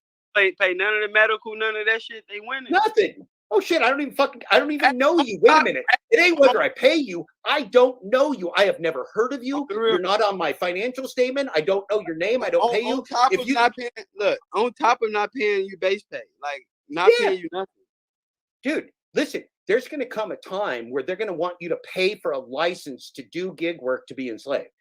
This is how deep this shit's going, man. They're going to charge you money so that you can be a BMW deliverer. You're going to go, I want to do BMW deliveries for $10. And they're going to go, well, it's going to cost you $20 for a BMW license to deliver cars. But on the third one, you'll be making a profit. They're going to charge you to work. There is no end. It's some large order program that's supposed to, they glitch you in without you being invited. Well, that's right. And so there's glitches for that. There's gangs that tell each other how to get into these programs, that help each other survive, that help each other with AdSense. I mean, Pedro and Nugs and Sin City, all these people were also part of a viewing cabal that was making money off AdSense. So they were exploiting the community by getting all these views and telling the same scripted story from DoorDash to lie to people. So that's the thing. I mean, people want to know, why am I after like the Steve Askin 13s, the gamblers, the Pedros, the Nugs, the Kim Side money plans, all the liars, Steve Johnson, Hyde Chirahodio, all these people that are exploiting you. Why am I after you? Because they're part of the scam. They joined Team Evil. They joined DoorDash, which is Team Evil. They're right up there. And look, they are, whether you know it or not, getting their directions from DoorDash, right? DoorDash sends out well, they used to before Glitchgate ruined it. Like, here's our topics. Let's talk about red card. If you watch Pedro and Zach and some of these other idiots are begging you to do shop and pay with the red card. Pedro practically in tears going, please, you got to use the red card. Like, I've been seeing that lately, though. At first, y'all, they used to shit on everything, and now everybody's talking about red card shopping. That's because they got the DoorDash memo that said we need fucking shopping pay. Pedro, you got to pimp the red card. Pedro, you got to poverty pimp the red card. So what does Pedro do? Pedro's a fucking team player, man. Pedro's a team player. Pedro's going to pimp the red card. Got to use your red card. Got to use your red card. Got to use your red card. And so you see the other people singing the same song about the red card. Why? Because they work for DoorDash, either directly or indirectly. Don't fucking matter. They're singing the song. So somebody asked real quickly, and I believe our friend disappeared from it, but somebody asked the interesting question of what is a manifesto? And I assume that you asked what is a manifesto because you were asking, like, is Jeff Black's opinion on the gig economy like a manifesto? And the answer is no. A manifesto is heavily based upon philosophy and opinion. There you are, my friend. Add you back. A manifesto is that somebody asked about is about somebody's philosophy and life and opinion. Like a famous manifesto was the Unabomber who locked himself up and sent mail bombs. That guy had a manifesto about humanity and technology, but that wasn't a research project. That wasn't a book like Full Dashclosure where we're talking about the system and AI and drivers and stuff. So what I'm putting out is not a manifesto. Like nobody wants Jeff Black's opinion on humanity, or if you do, you know, you can listen to me. I say it pretty often. The book Full Dashclosure is about DoorDash and the gig economy and the scam from an academic and factual and data science perspective, and you can read that for yourself for free. And when it's published in December, you'll be able to get yourself a copy. And gig workers that can't afford it will still get a copy. I'll tell you that. So this book is for everybody. This book is for the world. But again, if somebody asks a good question, is this a manifesto? No, because it's not about my fucking opinion. I mean, look. I'm more interested in Q's opinions today than I am of my own. Opinions are just opinions. We need facts here. We need to know what's really going on in this world. We need to know if DoorDash is a force for good or evil, and it's a force for evil. Like that's what we need to know. That's a fact, right? So now we can put our thinking caps on and then go, okay, these evil corporations, when they're asking us to do something, what are they going to get for it? What are they taking from us in exchange for our labor and time? Well, our autonomy and our consciousness. I ain't willing to trade my autonomy and consciousness, so that's a no. Right. I might trade my time for money, but that's called a job. Right. It's a job. Right. So I ain't trading my time for happy wishes and unicorns. I don't need your happy wishes and unicorns. I need a job with fucking guaranteed pay, with some benefits, with my expenses paid by the corporation that's driving those expenses, and with me not getting killed by inflation and gas prices. That's what I fucking need. And that's what you fucking need too. Like just because we dipping in the sewer to feed ourselves right now doesn't mean that's the way we want to live. That's why I say this and tell people it's not the all in be all. You shouldn't just resort just to this. You also should also research and study on other ways you can make money. Don't rely on just one source of income. Because we got to go back to the risk. We have no security. I really feel like there's no security in anything these days. Even there isn't. Jobs. There isn't. These guys could turn us off for any reason or no reason overnight and leave us in destitute conditions. So here's the thing. Best defense is a good offense. I'd turn them off before they turn me off. What do you think? Facts. You got to figure out the best way you can do it. You got to figure out the best defense is a good offense. We don't want to be on the defensive against AI. They're going to beat our pants off forever. Look, man, this is a science. This is the biggest scam in the history of the world perpetrated on humanity. We're going to have to join together to beat it. That's just a fact. That's the only way, man. The only way. Well, my brother, it has been more than a true pleasure to spend my morning with you, both in your chat and mine. I think you're going to put this up on your channel, I believe. Yeah. I'm going to put this up on my channel. It's already there. You have my permission, sir, to share any and all of my work in any way you want. You don't need to ask any permission. You can share my old videos, my new videos. You can share my book. Do whatever the fuck you want because I like you. I'm gonna check it out. I'm gonna let you know. I'm gonna get my criticism on it. Yeah, do it, man. Do it. Hey, look. There's nothing that I would like. I have not had anybody give me a correction yet, but no writer likes to put out bad information. Anybody find a correction for me in my book, I'll be the happiest guy ever because I don't want to print things that ain't true. Right. I don't want to print anything that ain't true. You find out where I'm wrong. I'm most definitely let you know. Yeah, for sure. Well, this has been some episode of the Full Dashclosure audiobook and podcast. My friend here is Dashing Q, also known as Dashing Q23 on the YouTubes. You can see him both on his channel. You should also go over to my friend's Hot Facts with Robert Reese, watch an excellent 1 hour plus video with Dashing Q and Robert Reese talking. I think I even called Robert Reese at the end of that video. I may have because I got a little crusty. Yeah. And so you go watch that. I am Dad Dash, Jeff Thomas Black, and we're gonna see you later. You all have a good college football Saturday and go Ducks, right? Oh no, go Colorado. Where are we gonna go? What's your team, Dashing Q? I'm a fan. I'm a huge fan. It's not so much of a team, but I'm a huge fan of Triumph. I'm a huge fan. I want to see Colorado do something amazing this year. All right, Colorado. The Ducks. We whooped their ass a couple weeks ago, but I'm gonna be rooting for Colorado against USC today. That game is probably about in the second half right now. When we logged onto this, it was 7-0 USC, but I don't know what it is right now. Yeah, it's tough one. They're gonna have a tough game. So yes, sir. Pac-12 stuff this year. Hey, everybody, have a great day. Thank you, my friend Dashing Q, Quentin. Yeah. Peace and love, brother. Yep.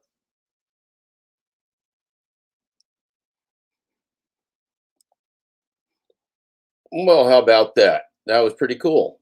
That was a really good interview there with Dashing Q 23.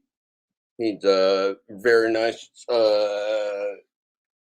man out there in Minnesota. And that was very real. That was very good. That was very good. We had Pedro, excuse me, pardon me. We had Pedro DoorDash Santiago backstage there for a minute. He dropped out, but he was in his car, and I know he has that link, so he'll be back. So we'll just go ahead and wait for that. So that was a gentleman named Dashing Q, and Dashing Q. We'll go ahead, since we're waiting for Pedro. We'll go ahead and see if we can look at Dashing Q's channel really quick here. See what else old Dashing Q got going on. All right, Dashing Q, Dashing Q. All right, show more. I don't know what's going on here. Let's see. Dashing Q23. All right. Dashing Q23. Oh, man. There he is. There's that man. All right, so let's share that. Present. Share the screen. Dashing Q.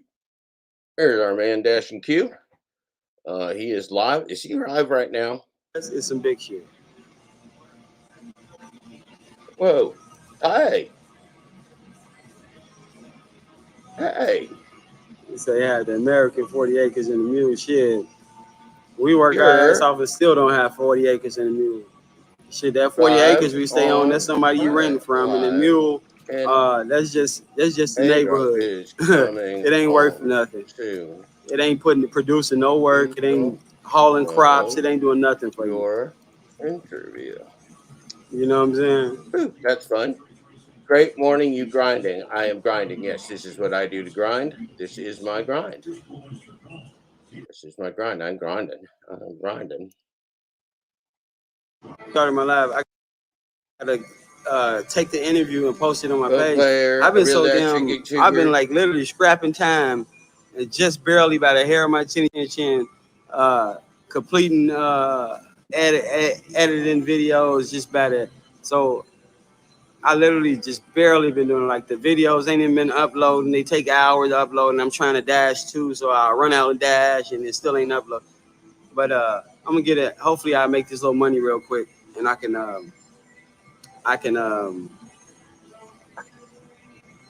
get out, get done a little bit before I have to go to work. I think I am though. Watching you, I think I am. me. What time is it? It's like 12 o'clock, 11 o'clock. Another hour. They probably push me into the 1:30 mark, but that's all that's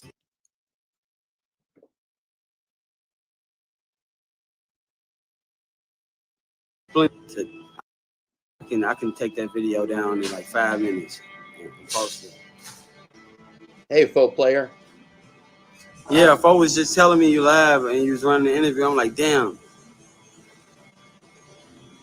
Like, yeah, I'm gonna post that shit right when I get done. I supposed to post that shit a day ago. But it's cool. We got more subscribers, so hopefully more people look at it. And all right, thank you so much. Okay. All right, have a great day. And I wrote, I forget where I am here. Just let it play. I didn't interrupt at all, and that's true. Yeah, I'm definitely. That's another one of the videos I gotta upload. So I'm gonna snatch it. All right, no worries, brother. No worries, brother. We're gonna stop sharing that. So we're back. We're back here. I'm not taxing our computing resources again. Pedro was in the chat in his car during the last 2 minutes of that interview with Dashing Q, and he had to go apparently. So that's okay. But he was in his car, so I'm assuming he'll be back. I'm assuming he'll be back. All right. Whoop. We don't want to confuse ourselves. I wanted to look at, let's see, I wanted to look at a little bit more of the Dashing Q if we're going to be waiting, but not his live. I wanted to look at what else he got on his channel here. Dashing Q. There he is. Somebody. Okay, let's share this. Present. Share screen. Okay. Okay. Share. Okay. Okay. So that ain't Dashing Q right there, but that is a cute kid. That's a cute kid. And we all should be thinking about our cute kids and what we want for their future. If we're parents. Oh, Pedro. Okay, I got a link for you, sir. Just hold on 1 second. Let's grab that link. Copy. Paste. All right, Pedro should be coming live with us. I'm going to stop sharing this other screen. Oh, let's see here. Let's not get ourselves confused. Stop sharing. And then as soon as Pedro comes on, we'll bring him live. This is Jeff Thomas Black, the full Dashclosure audiobook and podcast. We're going to be joined by Pedro DoorDash Santiago of St. Louis, also today known as the King. Welcome, Pedro. It's a pleasure to have you on, sir. How are you this morning? Good. Can you hear me? I can hear you very well. Thank you. Thank you for joining us. I know you were, I think, correct me if I'm wrong, but I do think that was you in the chat earlier. So you've heard us talking. Why don't you tell the people why you're here and what you'd like to talk about? Jeff, I'd like to publicly invite you to my channel so we can have a debate. You can ask any questions you want, and we can actually get an audience to watch it. When would you like to come on? Well, I want to talk right here and right now, and then if we can do that, I'd be happy to come on your channel too.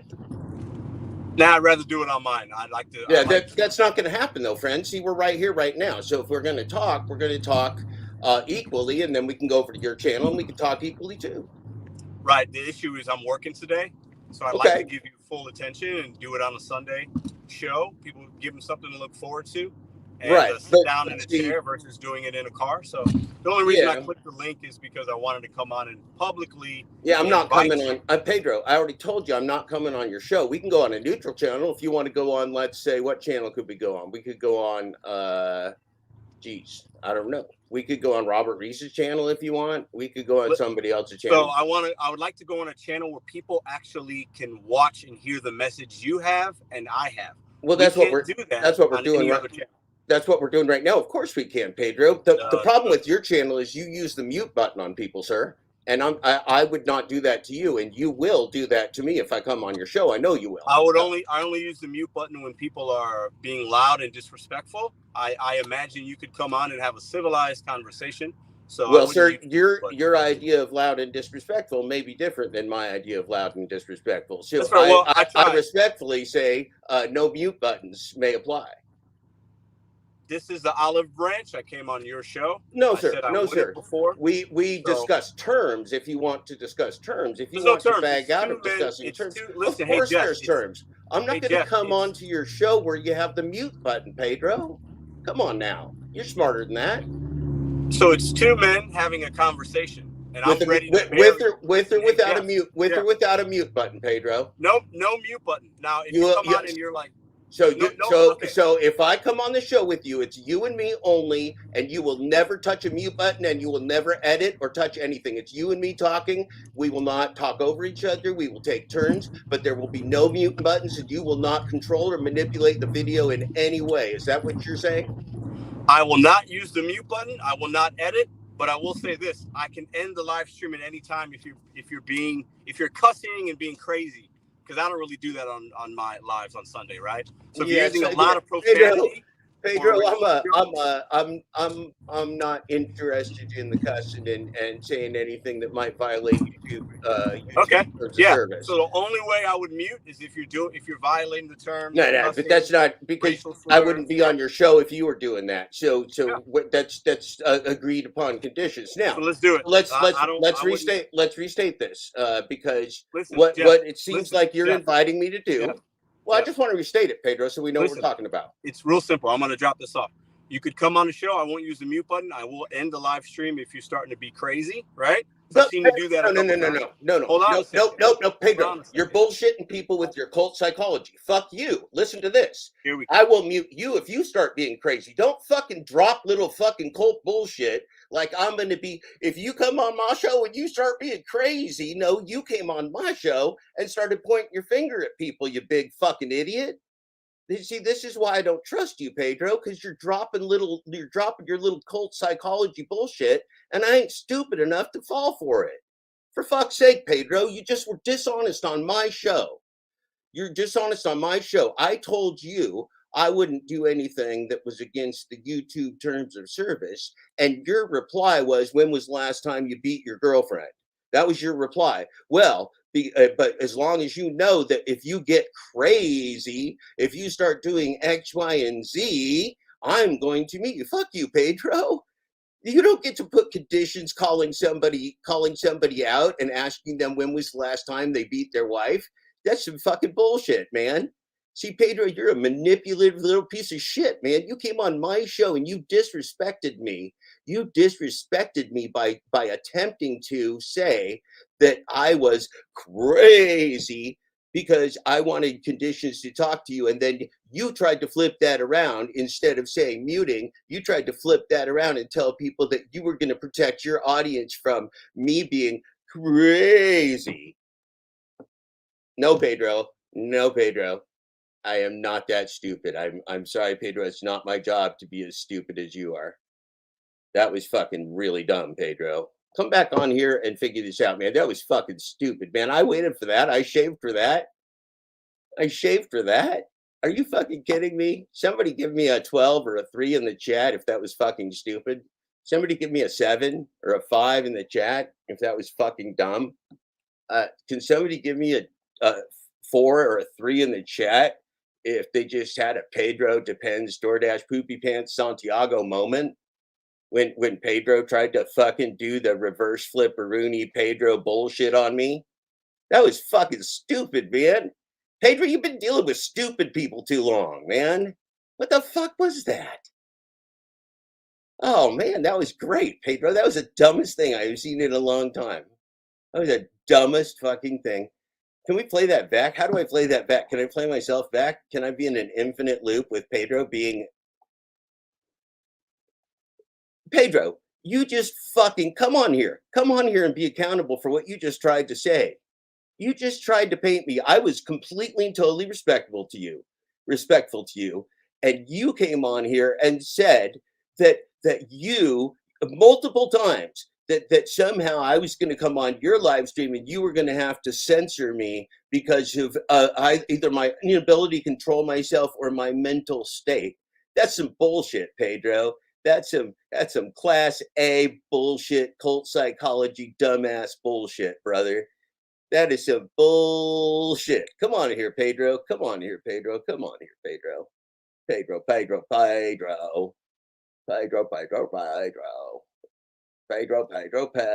Gaslighting 101. Yes, AZ Prod. When was the last time you beat your wife? Summoning people to his live show. Yeah, I was even going to play along though, Matthew Arredondo. I was playing along, and then he tried to close it out with some cult positivity bullshit.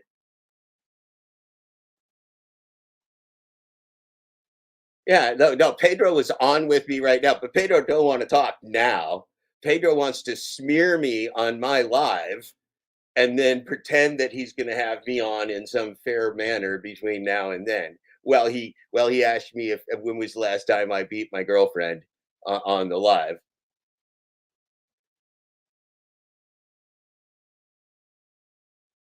Yeah, he's a dummy megazoid when he says he won't, because why would we believe him? Jeff isn't ready. No, Jeff invited you on his live stream, and I'm not ready. Come on right now, Pedro. I'll say it 3 times if you'll appear on my live stream. Pedro. Do you appear on my live stream? Boo! Like magic. Pedro. Boo! Pedro. Boo! Hey, Driftwood, you know what's really funny? Pedro asked me when was the last time I beat my girlfriend. He said, I have an important question for you, Jeff Thomas Black. When was the last time you beat your girlfriend? And when was the last time you committed a felony, sir? Because that's the kind of questions Pedro has for me, apparently. Yeah, I was fucking born ready, dude. AZ Pride, you got it right. I was fucking born ready. I was fucking born ready. And I certainly woke up this morning ready for Pedro. I'm ready for Pedro right now. Pedro's hiding from you. See, this is it. Pedro did the bouncing and troll and then the run after he asked me when was the last time I beat my girlfriend. That was fucking classic, man. I told Dad Dash anytime, any place, anywhere, you name it, you go on Robert Reese and you invite me on. Yeah, motherfucker never went on Robert Reese. I say the same thing to Dino of saying it like it was, man. I said, Dino, just come on, talk to me on Robert Reese. Ain't never heard from Dino. Pedro don't want to go on some neutral channel. He just wants to make an appointment on my live and ask me when the last time was that I beat my girlfriend. And when was last time I committed a felony, and when was last time I don't know. Like Pedro's got some really great questions. Yeah, man, that was some pretty good bullshit, Driftwood. Yeah, Pedro. Pedro's gaslighting 101. Come on right now, Pedro. Sunday ain't no holy day. I got shit to do on Sunday, son. You just come on right now if you want to talk. Pedro, Pedro, Pedro. Boo! Appear, Pedro. Let's bang some unicorns. Pedro wants to go hide behind his, yeah, and he wants to like ask me insulting questions, like, or he wants to set insulting conditions, like attempting to say that. That's the kind of shit that lawyers do, Pedro. You've been talking to a lot of lawyers because that's what lawyers do. Lawyers try to get you to sign like messages, sign documents that got like subtle messages in there that incriminate you. That's what lawyers try to do. They're like, here, sign this thing, and then you look in there and goes, yeah, this is. I'm admitting that I did this, this, and this. And so, Pedro's like, okay, I'm going to come on. But if you're crazy, yeah, because Pedro, I just make a fucking career out of being crazy. That's what writers do. Because crazy really comes through the words on the page, Pedro. That's really how crazy works, Pedro. Lots of them crazy writers. Notice how I came on his show and gaslighted him. He has a mute button, and I wasn't worried. I didn't mute you, Pedro. You got a history of muting people, son. Jeff doesn't have to think of lies and bullshit. A real motherfucker you ever had the pleasure of speaking with. That is actually probably true, Arizona Fraud. In fact, like much to my family's dismay, I will have you know.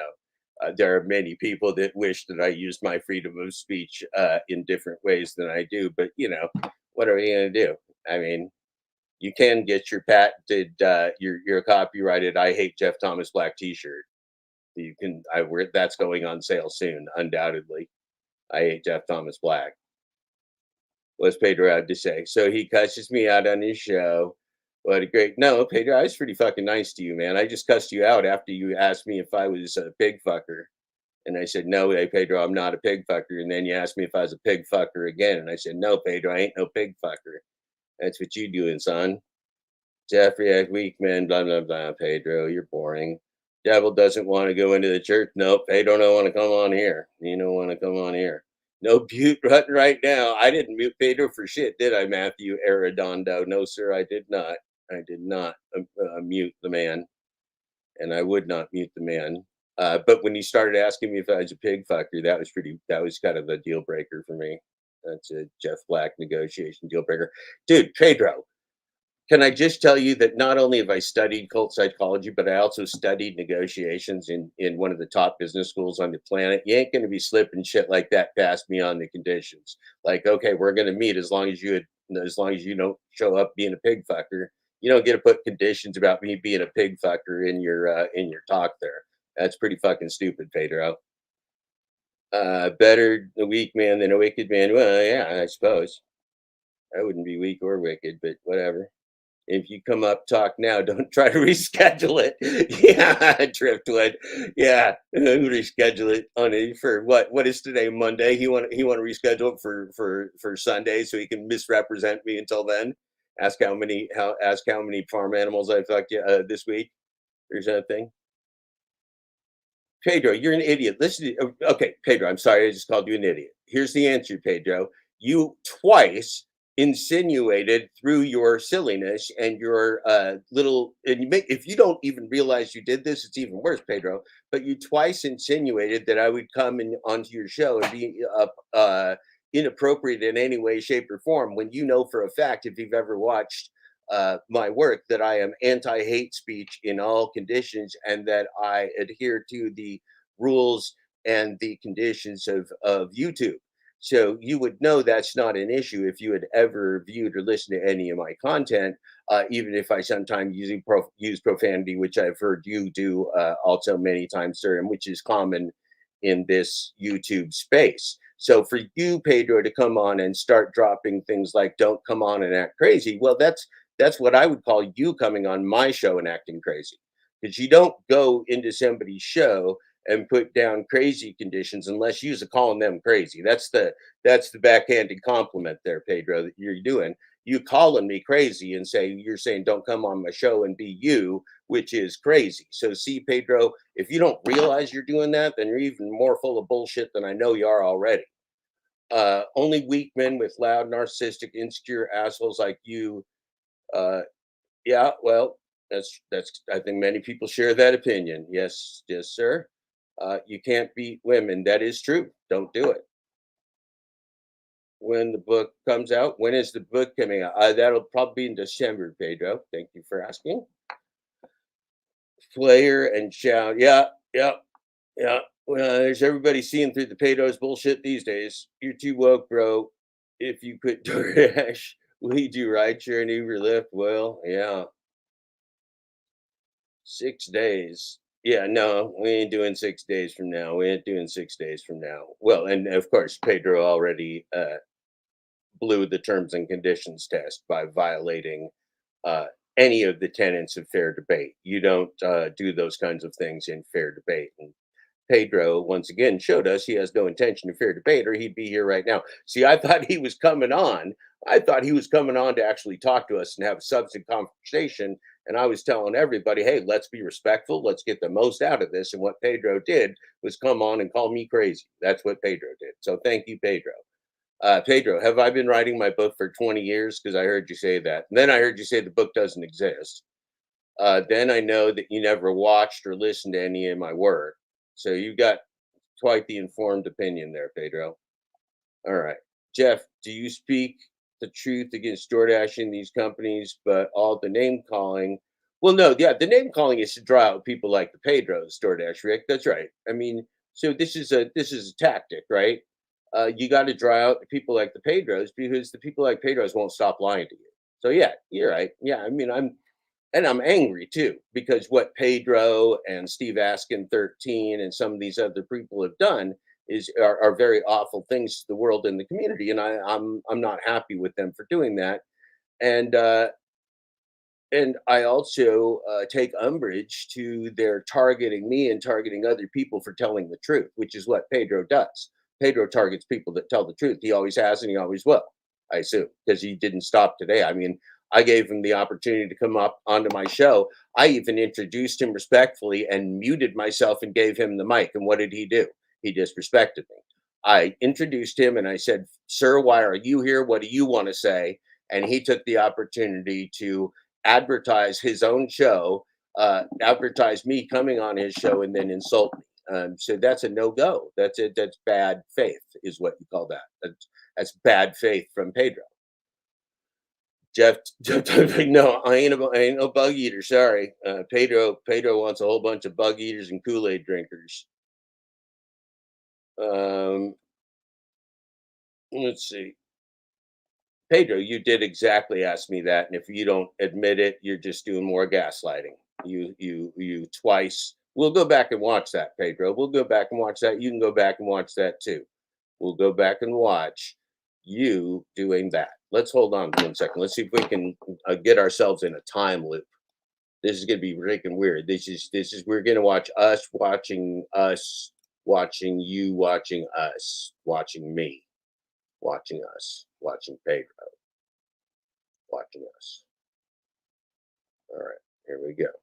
So let's see that we should be able to rewind back a little bit. Oh, this is great. This is kind of weird. This is super weird. All right, let's get up here. Super weird. We're gonna be super weird. What am I doing? I'm caught in an infinity loop at the moment. Mormon. Uh-oh, I just joined the church. All right, so we share that.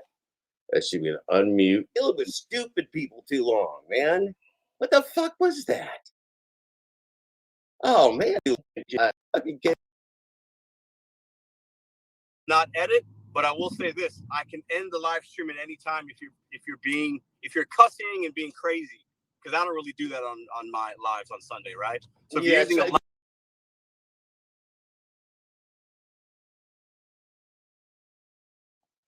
okay, so put a 7 or a 12 in the chat, or a 5 and a 3 in the chat, or a 4 and a 7 in the chat, or a 12 and a 14 in the chat if you just heard Pedro say that. A lot of profanity. Come on the show with you. It's you and me only, and you will never touch a mute button, and you will never edit or touch anything. It's you and me talking. We will not talk over each other. We will take turns, but there will be no mute buttons, and you will not control or manipulate the video in any way. Is that what you're saying? I will not use the mute button. I will not edit, but I will say this: I can end the live stream at any time if you're cussing and being crazy, because I don't really do that on my lives on Sunday, right? So if you're using a lot of profanity, Pedro, I'm not interested in the cussing and saying anything that might violate YouTube. Okay. Yeah. Service. So okay.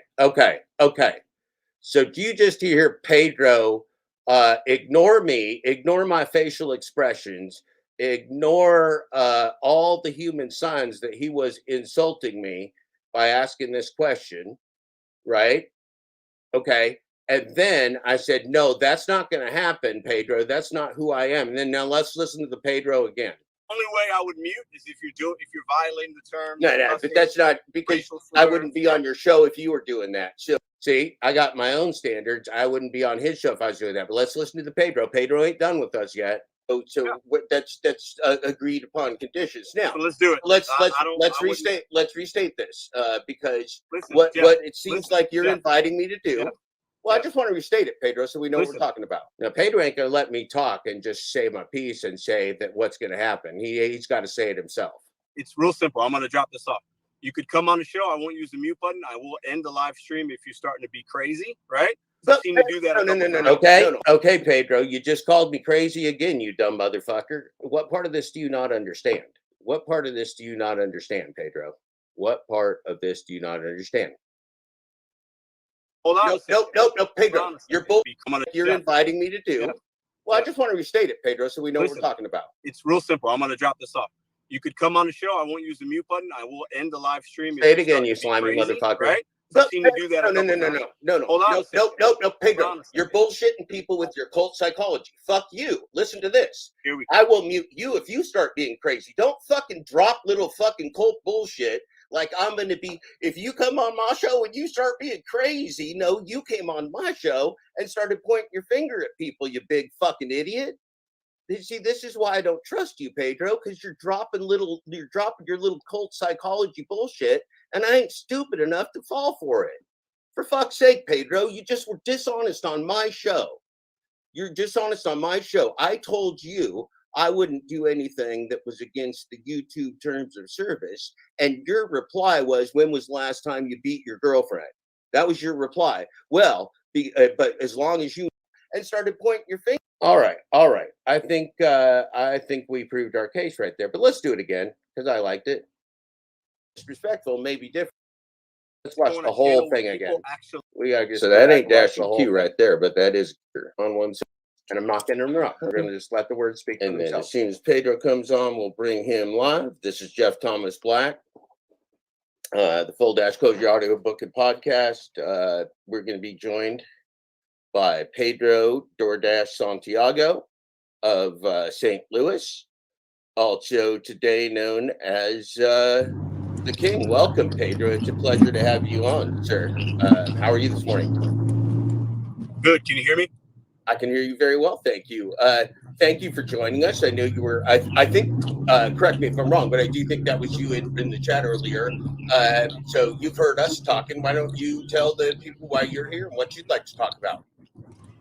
Jeff, I'd like to publicly invite you to my channel so we can have a debate. You can ask any questions you want, and we can actually get an audience to watch it. When would you like to come on?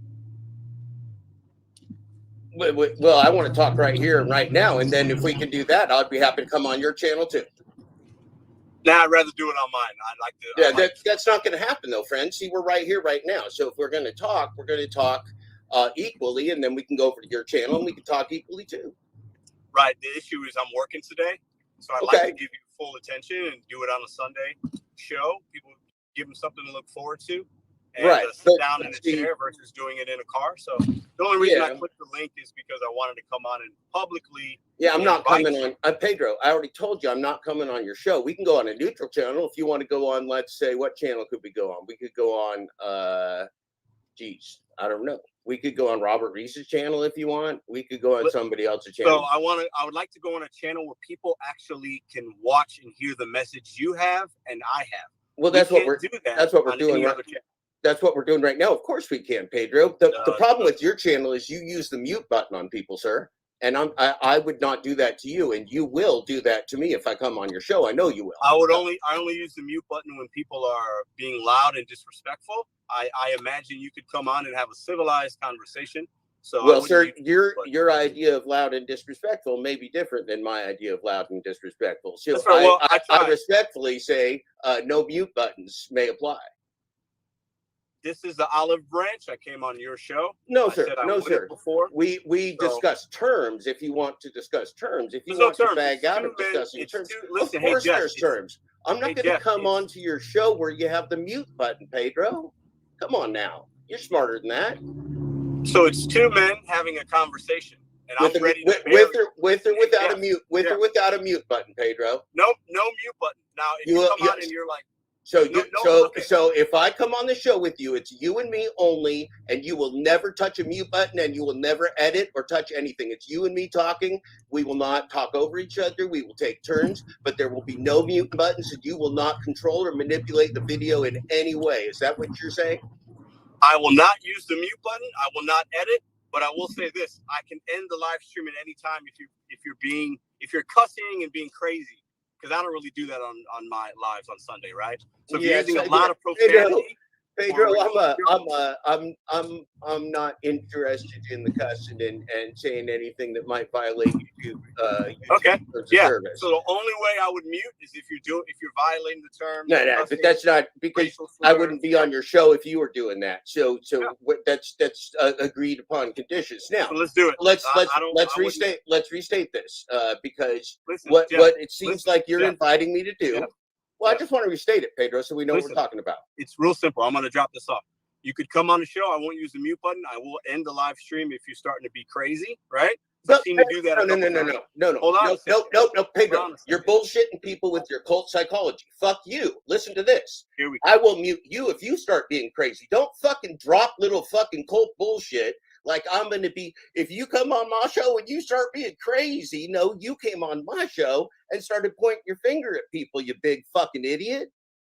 See, this is why I don't trust you, Pedro, because you're dropping your little cult psychology bullshit, and I ain't stupid enough to fall for it. For fuck's sake, Pedro, you just were dishonest on my show. You're dishonest on my show. I told you I wouldn't do anything that was against the YouTube terms of service. And your reply was, when was the last time you beat your girlfriend? That was your reply. Well, but as long as you know that if you get crazy, if you start doing X, Y, and Z, I'm going to meet you. Fuck you, Pedro. You don't get to put conditions calling somebody out and asking them when was the last time they beat their wife. That's some fucking bullshit, man. See, Pedro, you're a manipulative little piece of shit, man. You came on my show and you disrespected me. You disrespected me by attempting to say that I was crazy because I wanted conditions to talk to you. And then you tried to flip that around. Instead of saying muting, you tried to flip that around and tell people that you were going to protect your audience from me being crazy. No, Pedro. No, Pedro. I am not that stupid. I'm sorry, Pedro. It's not my job to be as stupid as you are. That was fucking really dumb, Pedro. Come back on here and figure this out, man. That was fucking stupid, man. I waited for that. I shaved for that. Are you fucking kidding me? Somebody give me a 12 or a 3 in the chat if that was fucking stupid. Somebody give me a 7 or a 5 in the chat if that was fucking dumb.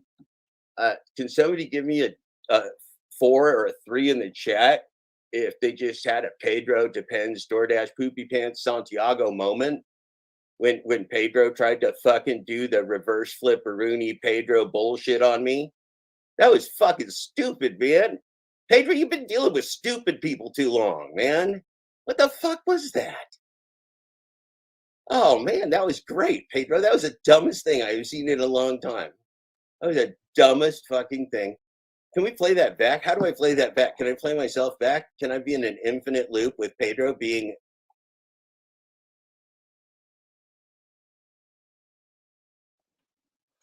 Well, nice job, Pedro. That was really weird. That was really weird.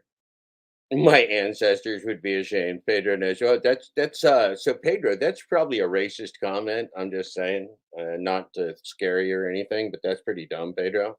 You shouldn't be saying stuff about people's ancestors. That's kind of below the belt there, friend. Might want to retract that one. You might want to make it Pedro retracts instead of Pedro reacts. Let's put that in the chat. Should everybody put that in the chat for Pedro's racist comment? Pedro retracts. There you go, Pedro. I just did you a favor. Pedro. Pedro retracts.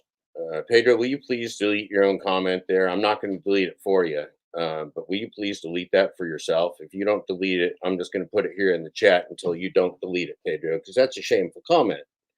That's a shameful comment. Would I go? I mean, you're worried about people talking about your thing. You're talking about my ancestors. Is that what you're saying? Or whose ancestors you talking about? Oh, mine. Okay, you named me. That's good. I appreciate that. Pedro says my ancestors would be ashamed. Boy, Pedro, that's probably something you shouldn't be saying on the YouTube chats. That's pretty weird, Pedro. That's like one of your psychotic things that you say, man. That's really weird, Pedro. Okay, Pedro, why don't you delete that comment for yourself? I'm going to let you delete it, man. I'm going to let you delete it. There you go. I'm going to take it out of the chat here so you can, I'm going to take it out of the chat there so you can delete your comment, Pedro. Go back and delete your comment. Go back and delete your comment and grow up. You'll be on Hannibal and St. Domino's next. So props, yeah. Pedro on the podcast, let Jeff speak naturally, freedom of speech. Yeah. No, he already did that. He already attempted to once again slander my brand as a writer, as a human being. Let's see, he just slandered my ancestors, whatever, I guess, Jewish race that my ancestors are. Pedro doesn't like that one. He thinks maybe he does like them. He doesn't like me. Pedro thinks that my Jewish ancestors should be ashamed of me.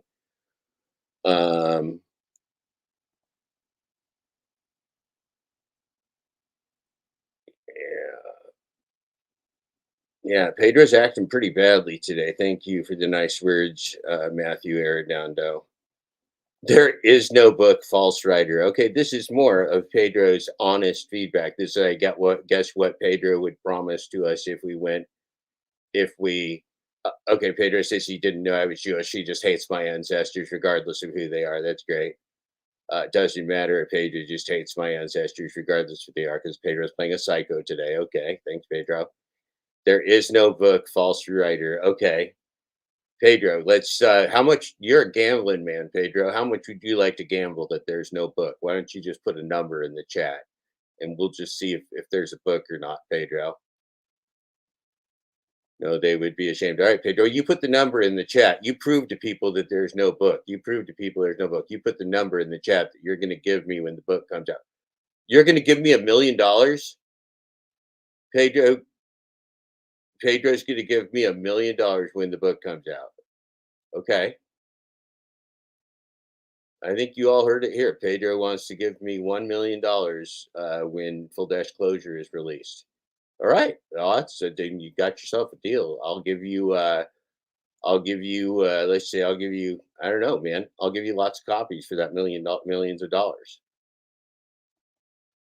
Oh, you could read you could read excerpts of it all over the place, brother. It's all over the place. You got to put it in the book form. Pedro, we can't help if you can't read. No, you ain't even listen to the audiobook, I guess. Yeah, screenshot of the chat. Everybody take a screenshot of the chat and remind Pedro he's going to pay me $1 million when the book is published. $1 million from Pedro. Thank you, Pedro. Very excited about that. We'll make sure that those books go to gig workers, sponsored by Pedro. So Pedro's going to give so when the book is released, Pedro will donate $1 million. I'll make sure all that $1 million goes to books for gig workers, Pedro. Pedro will donate $1 million for full. That makes it really exciting, Pedro. I'm gonna freaking get on that like even harder today. Pedro will donate $1 million for full Dashclosure when it's published. Thank you, Pedro. I would think Pedro's bullying behavior is pretty bad. Saying people's things about people's ancestors and stuff. And Pedro, come on the chat, come talk to me and work it out, man. Like your image is just getting worse here, dude. You came on and you attempted to call me things, and attempted to insinuate things about me, and then you ducked out and hung up when I thought we were going to talk. So if you want to come on and talk, come on and talk. I'm not going to stay on the live all day waiting for you.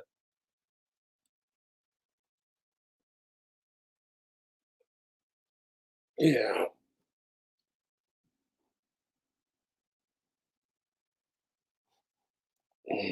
Pedro still has time to have a conversation. I haven't hung up yet. Pedro had time to have a conversation. Right now, he's just out to, yeah. Well, you got to earn $8, Matthew Arredondo. If we don't earn $8, how are we going to fucking pay our bills?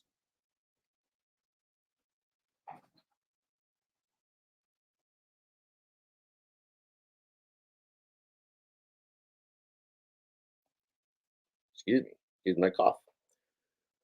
Yeah. Came on here for views.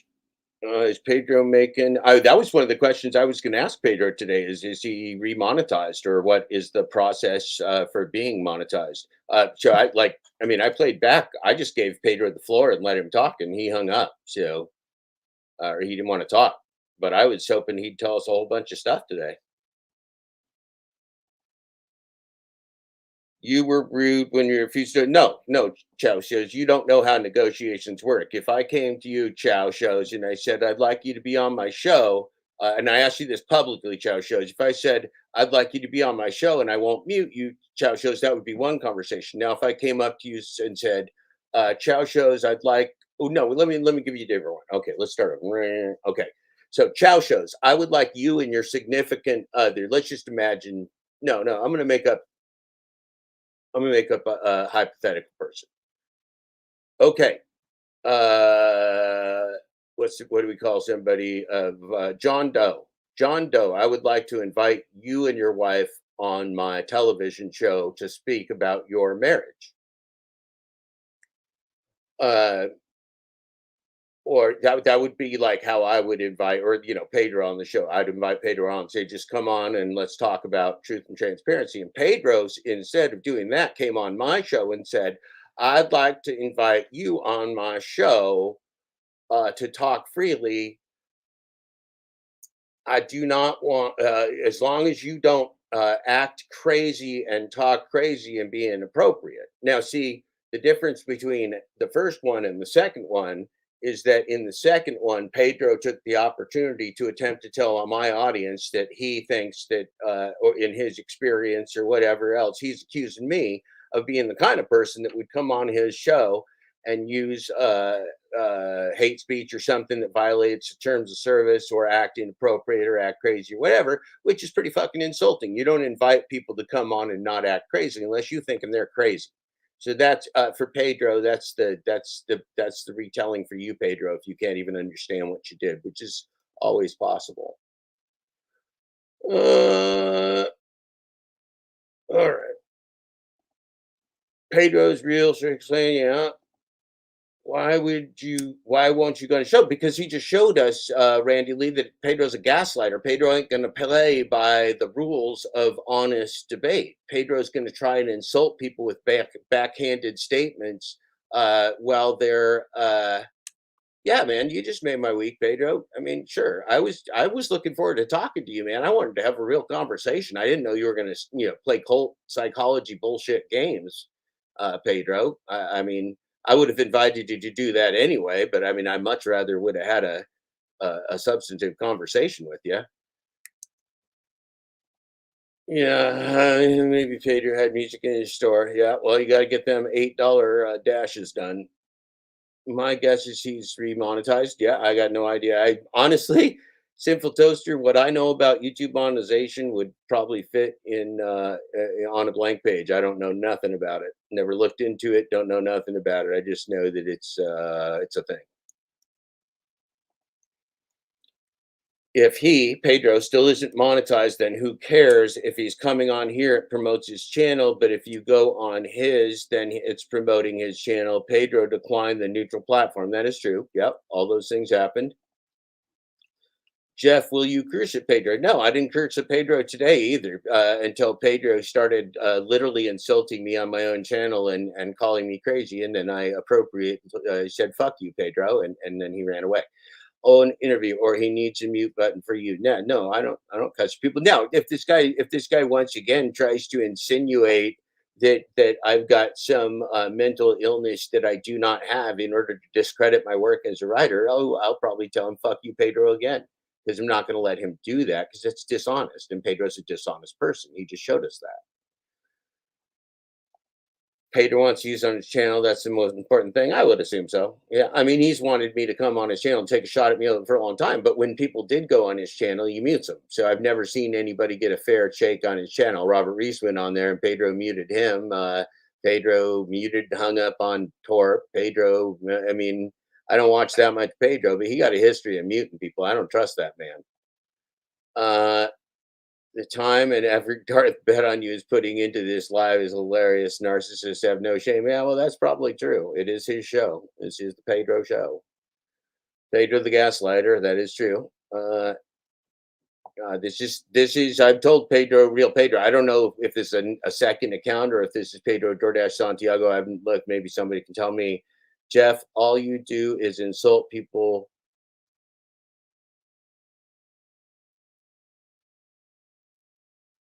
I assume that's with we're back and statements and lies. And you listening to yourself, man, this cannot be real. You cannot be this silly. Well, I was listening to you, Pedro. I mean, we were interested in you, not me. It's already my chat. I don't need to go back and listen to myself. I was listening to you gaslight me in front of my entire audience. That's what I was doing. Okay, Pedro's full of games. He's full of a lot of games there, Stephen Arrow. Pedro is talking about talking. Yeah, Pedro needs to talk about the talking on the talking because on Sunday when he has his own mute button and he can gaslight you, he's going to be ready. He's going to be ready then. That's when he's ready. Next Sunday. Promoting payday loans or using the glitch. Yeah, well, yeah, he does both those things. Pedro bought bad gangster game. Yeah, he's not very good at it. He's not good at it. He didn't even take off his sunglasses either. That was pretty weird, Pedro. Come on somebody's live and not even take off your sunglasses. That was weird. What are you hiding behind them sunglasses? Do I got my sunglasses? Wait, all right. Hold on. Okay, first, this is my Huelte impression. Huelte. Except that I think I'm reversed on the color. Got Huelte. And then this is my Pedro impression. I'm Pedro. You will come on my show. I'm Pedro.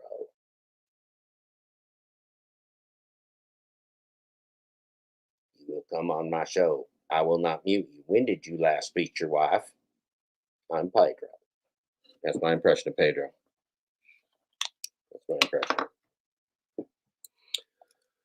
mute clowns when they can't have a convo. Well, sure you do, Pedro. You can be, but see, man, I've seen you call so many people clowns. I've seen you called consumers clowns. I've seen you called DoorDash clowns. I've seen you call yourself a clown. I've seen you call so many people clowns, Pedro. I don't know what clown means to you anymore. Yeah, I know you're talking about Pedro Chow shows. We get you. Well, he hasn't denied, so must be back in the money. Yeah, we don't know. We don't know. Pedro was Jack's is real shit. React is his real shit. You can tell by his responses. Yeah, it's real, but I mean, is it a different channel or do you just change the name? You're only allowed to change the name so often. Pardon me, I'm getting all morning coffee. When did he go on your live? Just a short while ago. Back in this live, and this will be streamable. Let's see. Payday loans, yeah, the pay. Oh, Pedro. Now, if you go in the bathroom, you say it 3 times, he appears. You got to go in the bathroom, you got to turn off the lights, go Pedro, and he appears. That's what happens. Steve, why do you hate Pedro? I don't think anybody hates Pedro, man. I wanted to have Pedro on the show, and I wanted to have him tell us a whole bunch of stuff. I muted myself so that Pedro could tell us things, and Pedro gaslighted me and hung up. So I don't know. I think Pedro's insecure. That's why he only wants to have a convo on his channel and use a high sub count to deflect his insecurity. Well, obvious. Yeah, that's pretty obvious. That's true. That's pretty true. Sunglasses rob your body of vitamin D. Well, let me tell you something else there, Sinful Toaster. If you live in the Pacific Northwest, you already got a vitamin D problem in 6 months of the year because we just don't get enough sunshine. So yeah, we got the double vitamin D issue right now. We got double vitamin D. Where's Cry Night? Where's that Cry Night? Where's that red the blue and blue the red? Where's that Hawaiian Dasher and the Nugs? Where that Nugs at? Where that Nugs at? From the sun. Yep. We need sun. Sun's good. Yeah. That's true, Arrow. That's true, Stephen Arrow. So Stephen Arrow is saying, for the newcomers to this channel, what you might want to know is that we've all heard enough of this bullshit, and we've seen Pedro gaslight about 1 million other people besides me, Jeff Thomas Black. So we're not really buying the act anymore. Pedro is a gaslighter, and that's why I try to stay just slightly smarter than Pedro in my day-to-day life. Quit fraudulently calling yourself an author and then accusing of others. Well, would you like to put up $1 million for my book too, Concerned American? Because that would just be great. I'd love that. Thank you so much. Your channel has more view than Hot Facts. Don't go on his channel. I ain't going on Pedro's channel. I was gonna. I mean, I would have if he had agreed to talk to me on my channel. I would have in reciprocation. I would have gone on his channel, but not based upon the hijinks that he just showed us all this morning on this very live stream. So Pedro is among the very worst of the big. I'd say he's the worst. I don't think anybody'd have the audacity to pull what Pedro just pulled on my live. His arrogance and pride with swollen head is unmatched and through the roof. That is true. That was awful. That was some of the worst stuff I've seen. That Stephen Arrow, you probably know, maybe a lot of you others know, the type of gaslighting that Pedro just did is very common in the corporate world. That's the kind of gaslighting these folks do to each other, right? They try and attack each other's manhood, or they try and attack each other's insecurities, or whatever else. And that's the game Pedro plays. He thinks he can come on here and attack my confidence by gaslighting me, but Pedro ain't met me, right? Pedro ain't gone up against somebody that can see through all his bullshit. So this is just what happens in the real world. And will you make a video? No, I won't make a video on it because I don't really do that kind of stuff, Randy Lee. I don't have time to do that stuff, but Brian does that kind of stuff, and Thomas Glitch-Schubeck does that kind of stuff. I ain't no GigTuber. I came on here to tell you about my book and to teach you about awakening so that when my book came out, you'd be ready for it. That's why I'm here. That's what I do. And of course, I support my friends in the gig economy because I'm one of you. I did it too. And, we take one day at a time. We're all in the gig economy here today, which is not even a real economy. Thank you, Stephen Arrow, for the 100. Does Pedro have connected corporate DoorDash elites? So surely he does. Surely he does. Of course he does. You don't name yourself Pedro DoorDash Santiago without a little bit of corporate blessing. Now, of course, there are agents and third parties and sponsorships and go-betweens and go-throughs and AdSenses and Sense ads. There's all kinds of different ways to make money without direct payments. Well, they do it with you. You're called a dasher, and DoorDash never met you. They don't know you. They don't know your name. They don't know how much money you make. They don't know nothing about you. DoorDash scrupulously makes sure they don't know their dashers, right? They don't know you, never heard of you. You ain't on their financial statement. You're just an expense. You are an all-in cost called a dasher. That's what you are. Whoa, yeah. You got me, man. Sinful Toaster, that is my sin. You're absolutely right. I feel terrible about the state of college football and the fact that I like it so much because it's ugly, man. This is all about money. And these are all professional athletes as teenagers and everything else.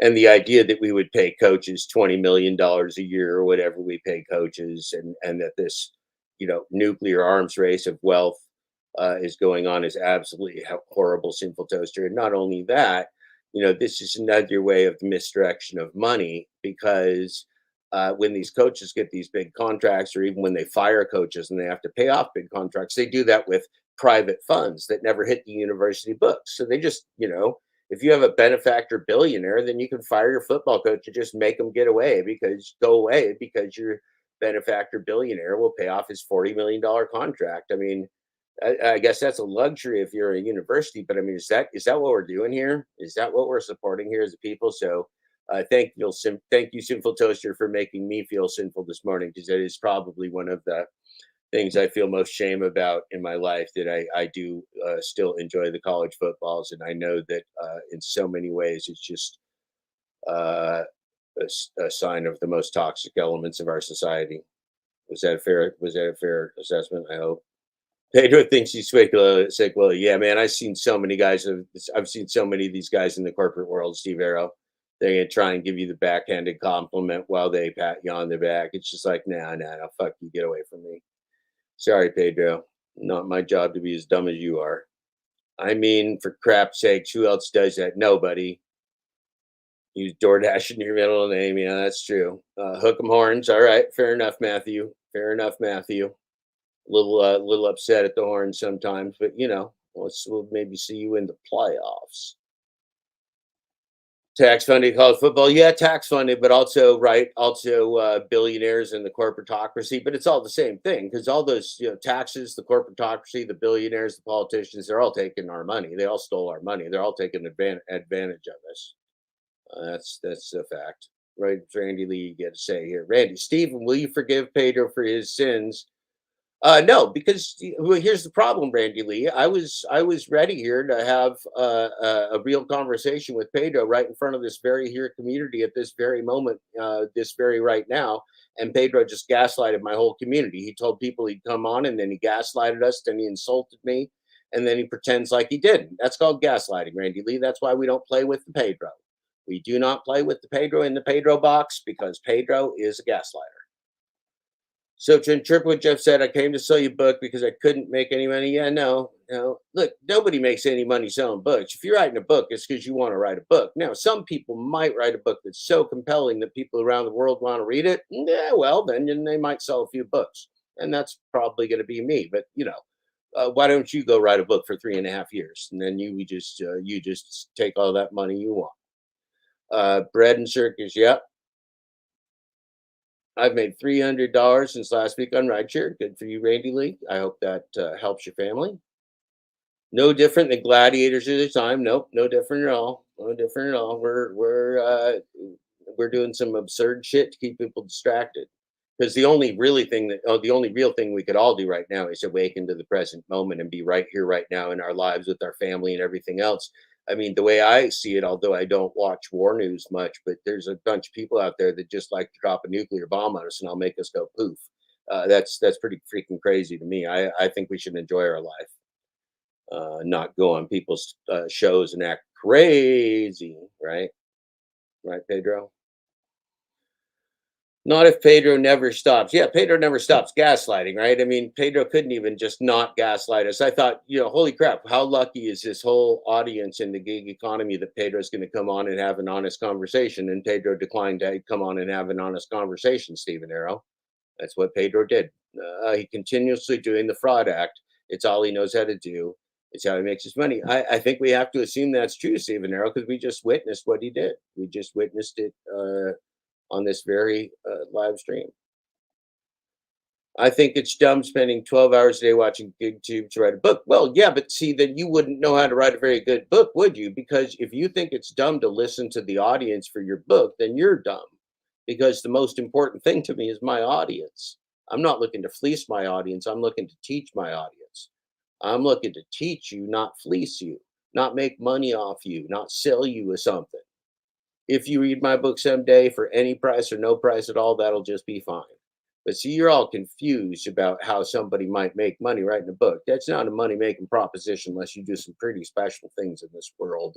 They're concerned American. So if somebody does, in fact, ever write a book that gets out to the general public such that they make any more than about $10, well, then you might owe that person your respect because they probably worked mighty hard writing that book. Concerned, the book is free for you to read. It is actually. I gave you a sample of that book, which you can read right now on Substack, and we'll just show you that real fast. And so you can say, why didn't you give me the whole book for free before you wrote it? Well, because it wasn't finished yet. So that's why I can't give it to you before it's written. If that's a question anyone might have. Oh, let's see here. Let's go to Jeff Tom Flex Substack. Share. Okay, here's Pedro's going to give me $1 million for this book. He just said. The thing I was going to tell Pedro this morning, that I actually wrote episode 4, chapter 2, being less than an open letter from Dashers. I wrote that in Pedro's chat to Pedro because of a live of his that I watched. So Pedro actually has been an inspiration for some of this work, but you don't want to hear that. You don't want to hear that. Let's see what we got here. So we got episode 4, and so we got this, and so you could listen to that. Let's see what that sounds like, shall we? Let's see what episode 4 sounds like. This is book chapter 2, being less than. Let's take a look at this book. Let's see if it got words. Oh, it's got words too, so you can read along. Okay, I got you. Oh, look, there's Tony Shoots, got videos. There's a game. Got a song from Jesse Jett. It is a long chapter. You get a little song from Beck at the end. That's pretty long. That's a pretty long chapter there. Whoa, there's a lot going on there. Let's listen for a minute, shall we? Let's listen. Welcome to the Full Dashclosure audiobook and podcast, episode number 4. Before we start this episode, a quick ask for those of you so moved to support my work and read this book, then there are people that do a podcast with me someday. So I was, when I initially put this out, I put out this like, hey, if you'd like to support my work, and guess how many people supported my work? Like 2. Like in the entire time I've been doing this, like 2 people. I got like $150 total. Which is pretty freaking nice, by the way. But by the way, like nobody has supported my work, just so you know. So, but also you got to know that what I was working on was breaking through to you, this audience, the gig economy, not my regular audience of academics and journalists and all that kind of stuff. So let's listen along without me asking for money, which I never got. And you have some viewpoint that you'd like to share. Okay, you want to hear it? All right. Fair enough. Welcome to the full. We should be historically accurate and listen to me failing in asking for money, as I always do fail when I ask for money. Welcome to the Full Dashclosure audiobook and podcast, episode number 4. Before we start this episode, a quick ask for those of you so moved to support my work and Full Dashclosure. I'm inviting you to support me through Patreon or PayPal. You can find details on jeffthomasblack.substack.com. I was having a text chat with my friend this morning, and He said, I am my work and my work is me. That should be less funny than it is since I work for free. But I really believe there are more people that need to read this book than there are people that are going to be willing to pay for it or pay for this audiobook. And it's more important for me to share that information. If it's important to you too, I invite you to share my work, and I invite you, if you can, to support my work financially. Thank you so much for your generosity and time. My email, if you'd like it, I would love for you to have it. Shameless. Comment your criticisms, would like to know what you think about any or all subjects, or if maybe you'd like to do a podcast with me someday and you have some viewpoint that you'd like to share that has to do with the full Dashclosure and the gig economy. Well, Maybe you work for DoorDash, maybe you accuse me of writing a book love to to hear sell from a book, like That's every J other Black, person that's ever written a book in the history of the world. 501 C as in cat, the number 3 at gmail.com. jblack501c3 at gmail.com. The joke is that as a rule, I'm not profitable, so it's very fitting. Oh, without any further ado, I ain't worried about we're going to go to chapter 2, being less than, an open letter to Dashers. Full Dashclosure, awakening from the human exploitation of DoorDash singularity. Now, friends, those who have not labored in the sewer of technology deployed human hijacking that is the gig economy may also read my letter, but you won't fully comprehend it. The picture that is featured in this Substack article, and I hope you check the article while you listen to this audiobook and podcast, is of an email that I received from DoorDash as a former Dasher, that it's been 100 days since my last dash, which is true. It's been 100 days since I stopped dashing to write this book, Full Dashclosure, for you and for me, for the people, and certainly for any gig workers now and in the future. It asks if I'm ready to earn again. It's been a while, Jeffrey. Check out these new perks, new ways to earn, and tips for making the most out of every dash. We hope to see you on the road soon. Ready to get back out there? Question mark. And then it gives you a dash now button. And then it advertises below that instant no fee direct deposits. Well, that's amazing. And it encourages you to, if you get their Dasher Direct card, you can do that instantly with every dash. So every little 50 cent or $4 or $5 deposit gets put in there.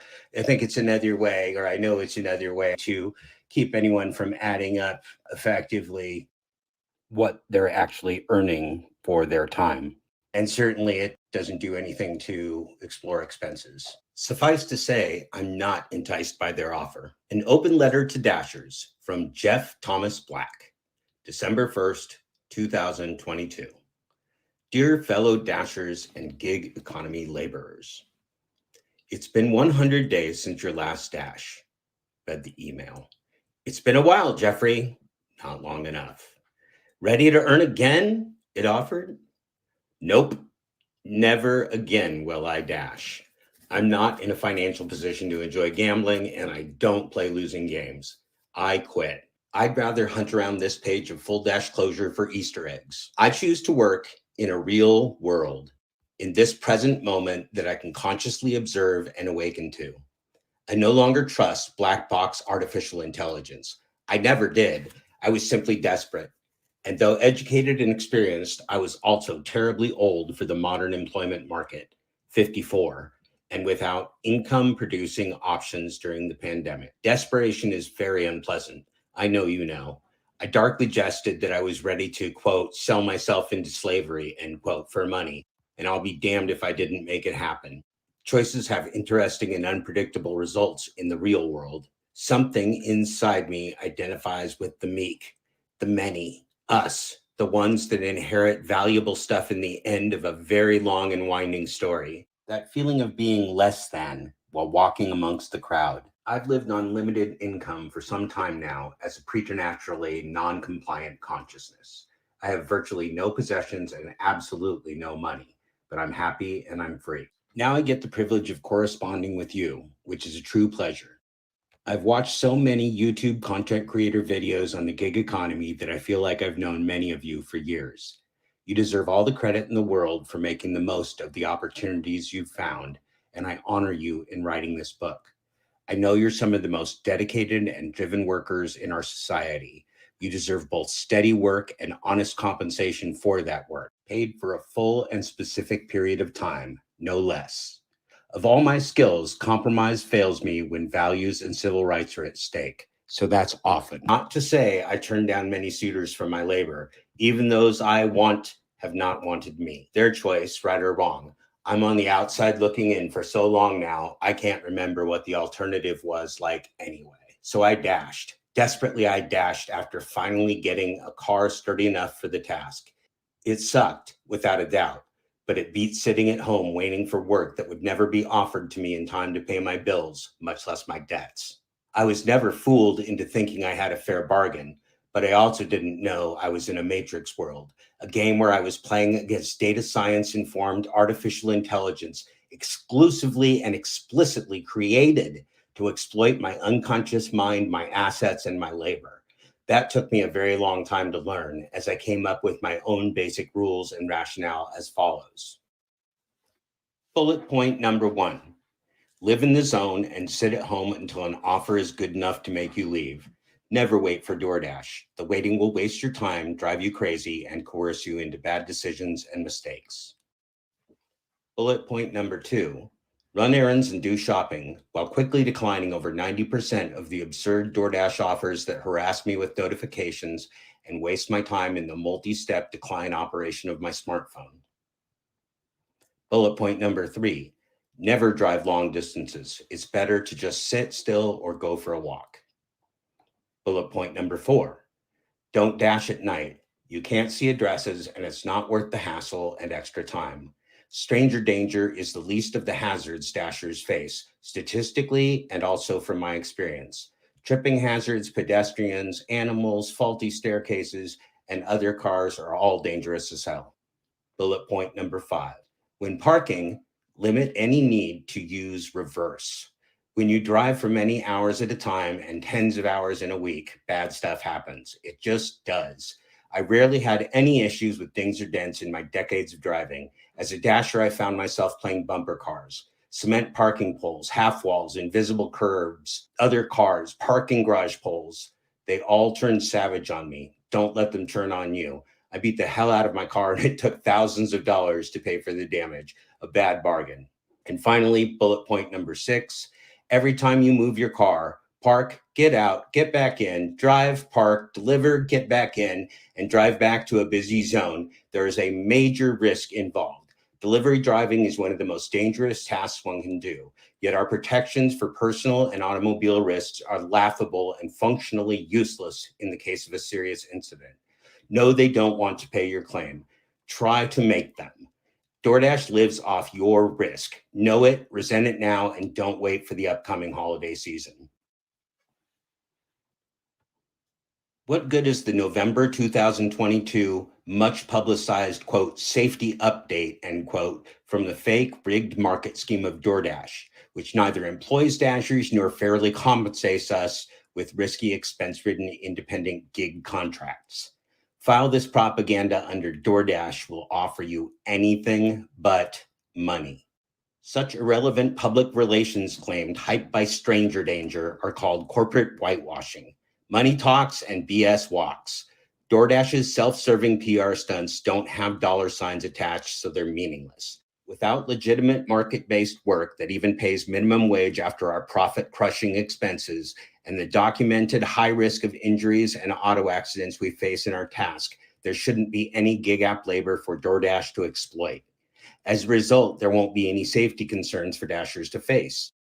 It's the self-correcting answer to this global scam of soulless billionaires who enslaved us with lies, obsessively cultivated data science-driven gamification, and the deployment of exploitative artificial intelligence. Blaming customers that will never hear our complaints will not change anything. and DoorDash controls our alleged, quote, tips, end quote, too. This non-existent Dasher customer rivalry is a planted story by craven goons in DoorDash marketing. If we're made to believe that customers aren't giving us our due respect and are to blame for the minimal tips, then we fail to focus upon DoorDash as the sole perpetrator, the one entity responsible for controlling our labor supply, delivery demand, post-expense earnings, inflation risk, and personal asset use. The data necessary for conscious and rational decision-making is precisely known, yet in a hideously deceptive game world, it remains hidden from real-world labor attempting to get ahead.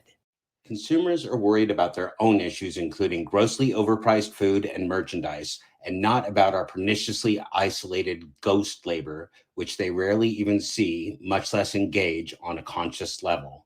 Customers don't watch YouTube-based Dasher video content and in general simply possess neither the time nor desire to know how DoorDash operates its business.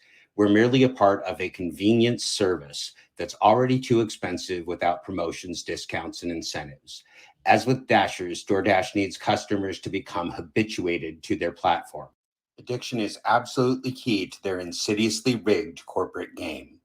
Every order you get is personalized for your past behaviors and choices. Orders are not part of any, quote, market, end quote, we can comprehend, even though from a Dasher's perception, it appears to be like markets we've seen in the real world. DoorDash is not in any way operated in a real world marketplace. That's why the DoorDash smartphone app is totally isolated and disaggregated from all other DoorDash and internet-based systems. It's why we don't get copious amounts of data that they predict with great precision through computing that can make over 6 million predictions per second. Any so-called independent contractor that is dashed for even a short period of time has probably observed that the data and statistics DoorDash serves up to manipulate them are neither legitimately measured nor accurately calculated. Merely 15 merchants and 15 Dashers provides over 1 trillion possible delivery combinations. Think of this fact every time you believe you're in a market for your labor that you understand in any meaningful way. I can't understand that data, and you can't either. No human being has that capability. DoorDash provides Dashers with an illusion. What the Dasher app shows and offers to me is tailored to my data set. What it shows and offers to you is tailored to yours.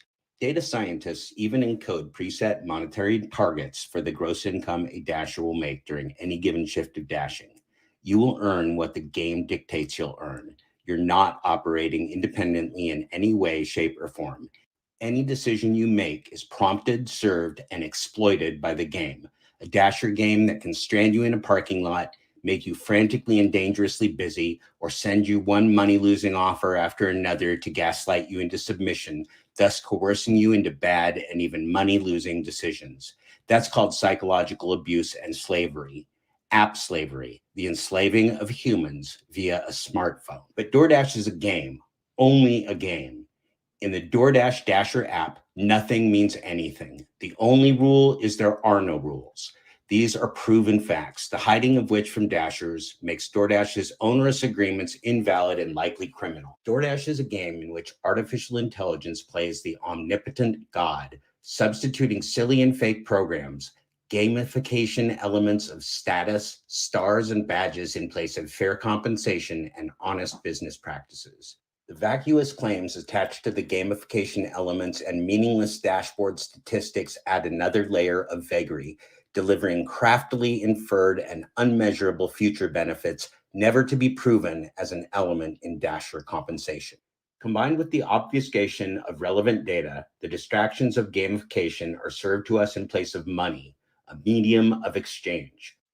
This fact alone constitutes both illegal and deceptive practices. Money is the only reason for us to do this simple but challenging work, and DoorDash plays us for fools.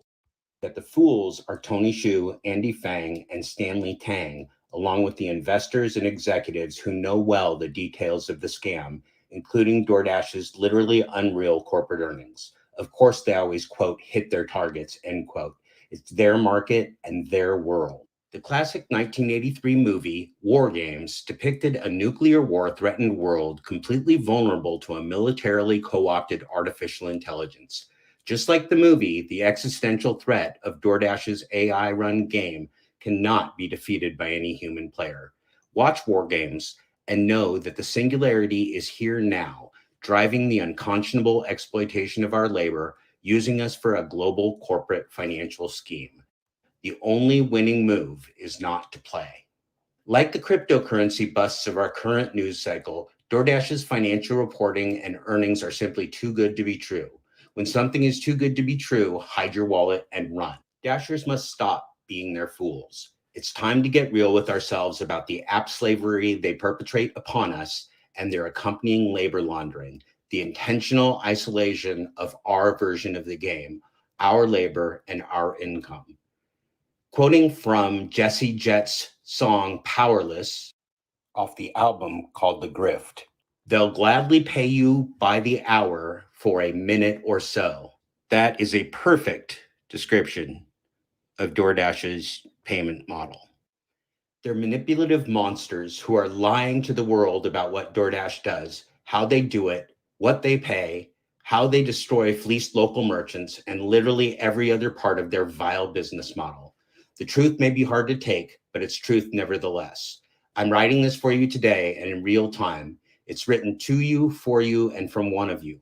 As Dashers, we're the only real elements of the DoorDash delivery operation. This completely rigged market simulation and obscenely predatory game must end forever. Human beings are now at risk of DoorDash's gamified app slavery in 27 nations around the globe. Here's a terrifying thought. Any unscrupulous dictator or corporation could use DoorDash's technology to enslave a corporate labor force or even the people of an entire nation. Anyone that can be given a smartphone that runs apps is in grave danger in the DoorDash singularity. That's why the DoorDash singularity, codified and perpetrated by billionaires, is a clear and present existential threat, not just to laborers, but to all of humanity. We can all find better things to do for income than be pawns in a rigged game where we lose every time we play. Even a minimum wage job is infinitely more beneficial for workers. DoorDash must be dismantled and destroyed. There's nothing worth saving, no innovation, and no value for humanity. End it. What could possibly be worse than gaslighting dedicated and hardworking laborers desperate for living wage employment while destroying their mental health, compromising their physical health, and deceiving them into working without even minimum wage compensation, even at a highly coerced financial loss? That's slavery, app slavery, the singularity. This open letter is from my heart to all Dashers who have suffered in the abusive DoorDash gig app, because you deserve to know the truth immediately. I simply can't watch Dashers suffer in this gamified hellscape for another day. It's simply too awful to behold. It's now time for every Dasher, consumer, and merchant to permanently log out of DoorDash's world. Your future and our world's future depend upon a unified societal rejection of DoorDash's cravenly destructive and dystopic illusions.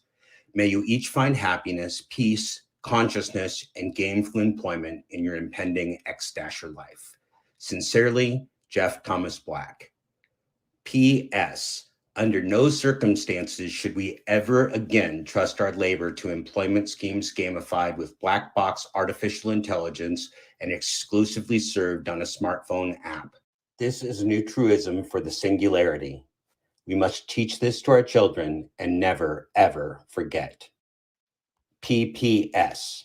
This is a true story. Don't call me. This has been episode 4 of the Full Dashclosure audiobook and podcast. Find out more at jeffthomasblack.substack.com.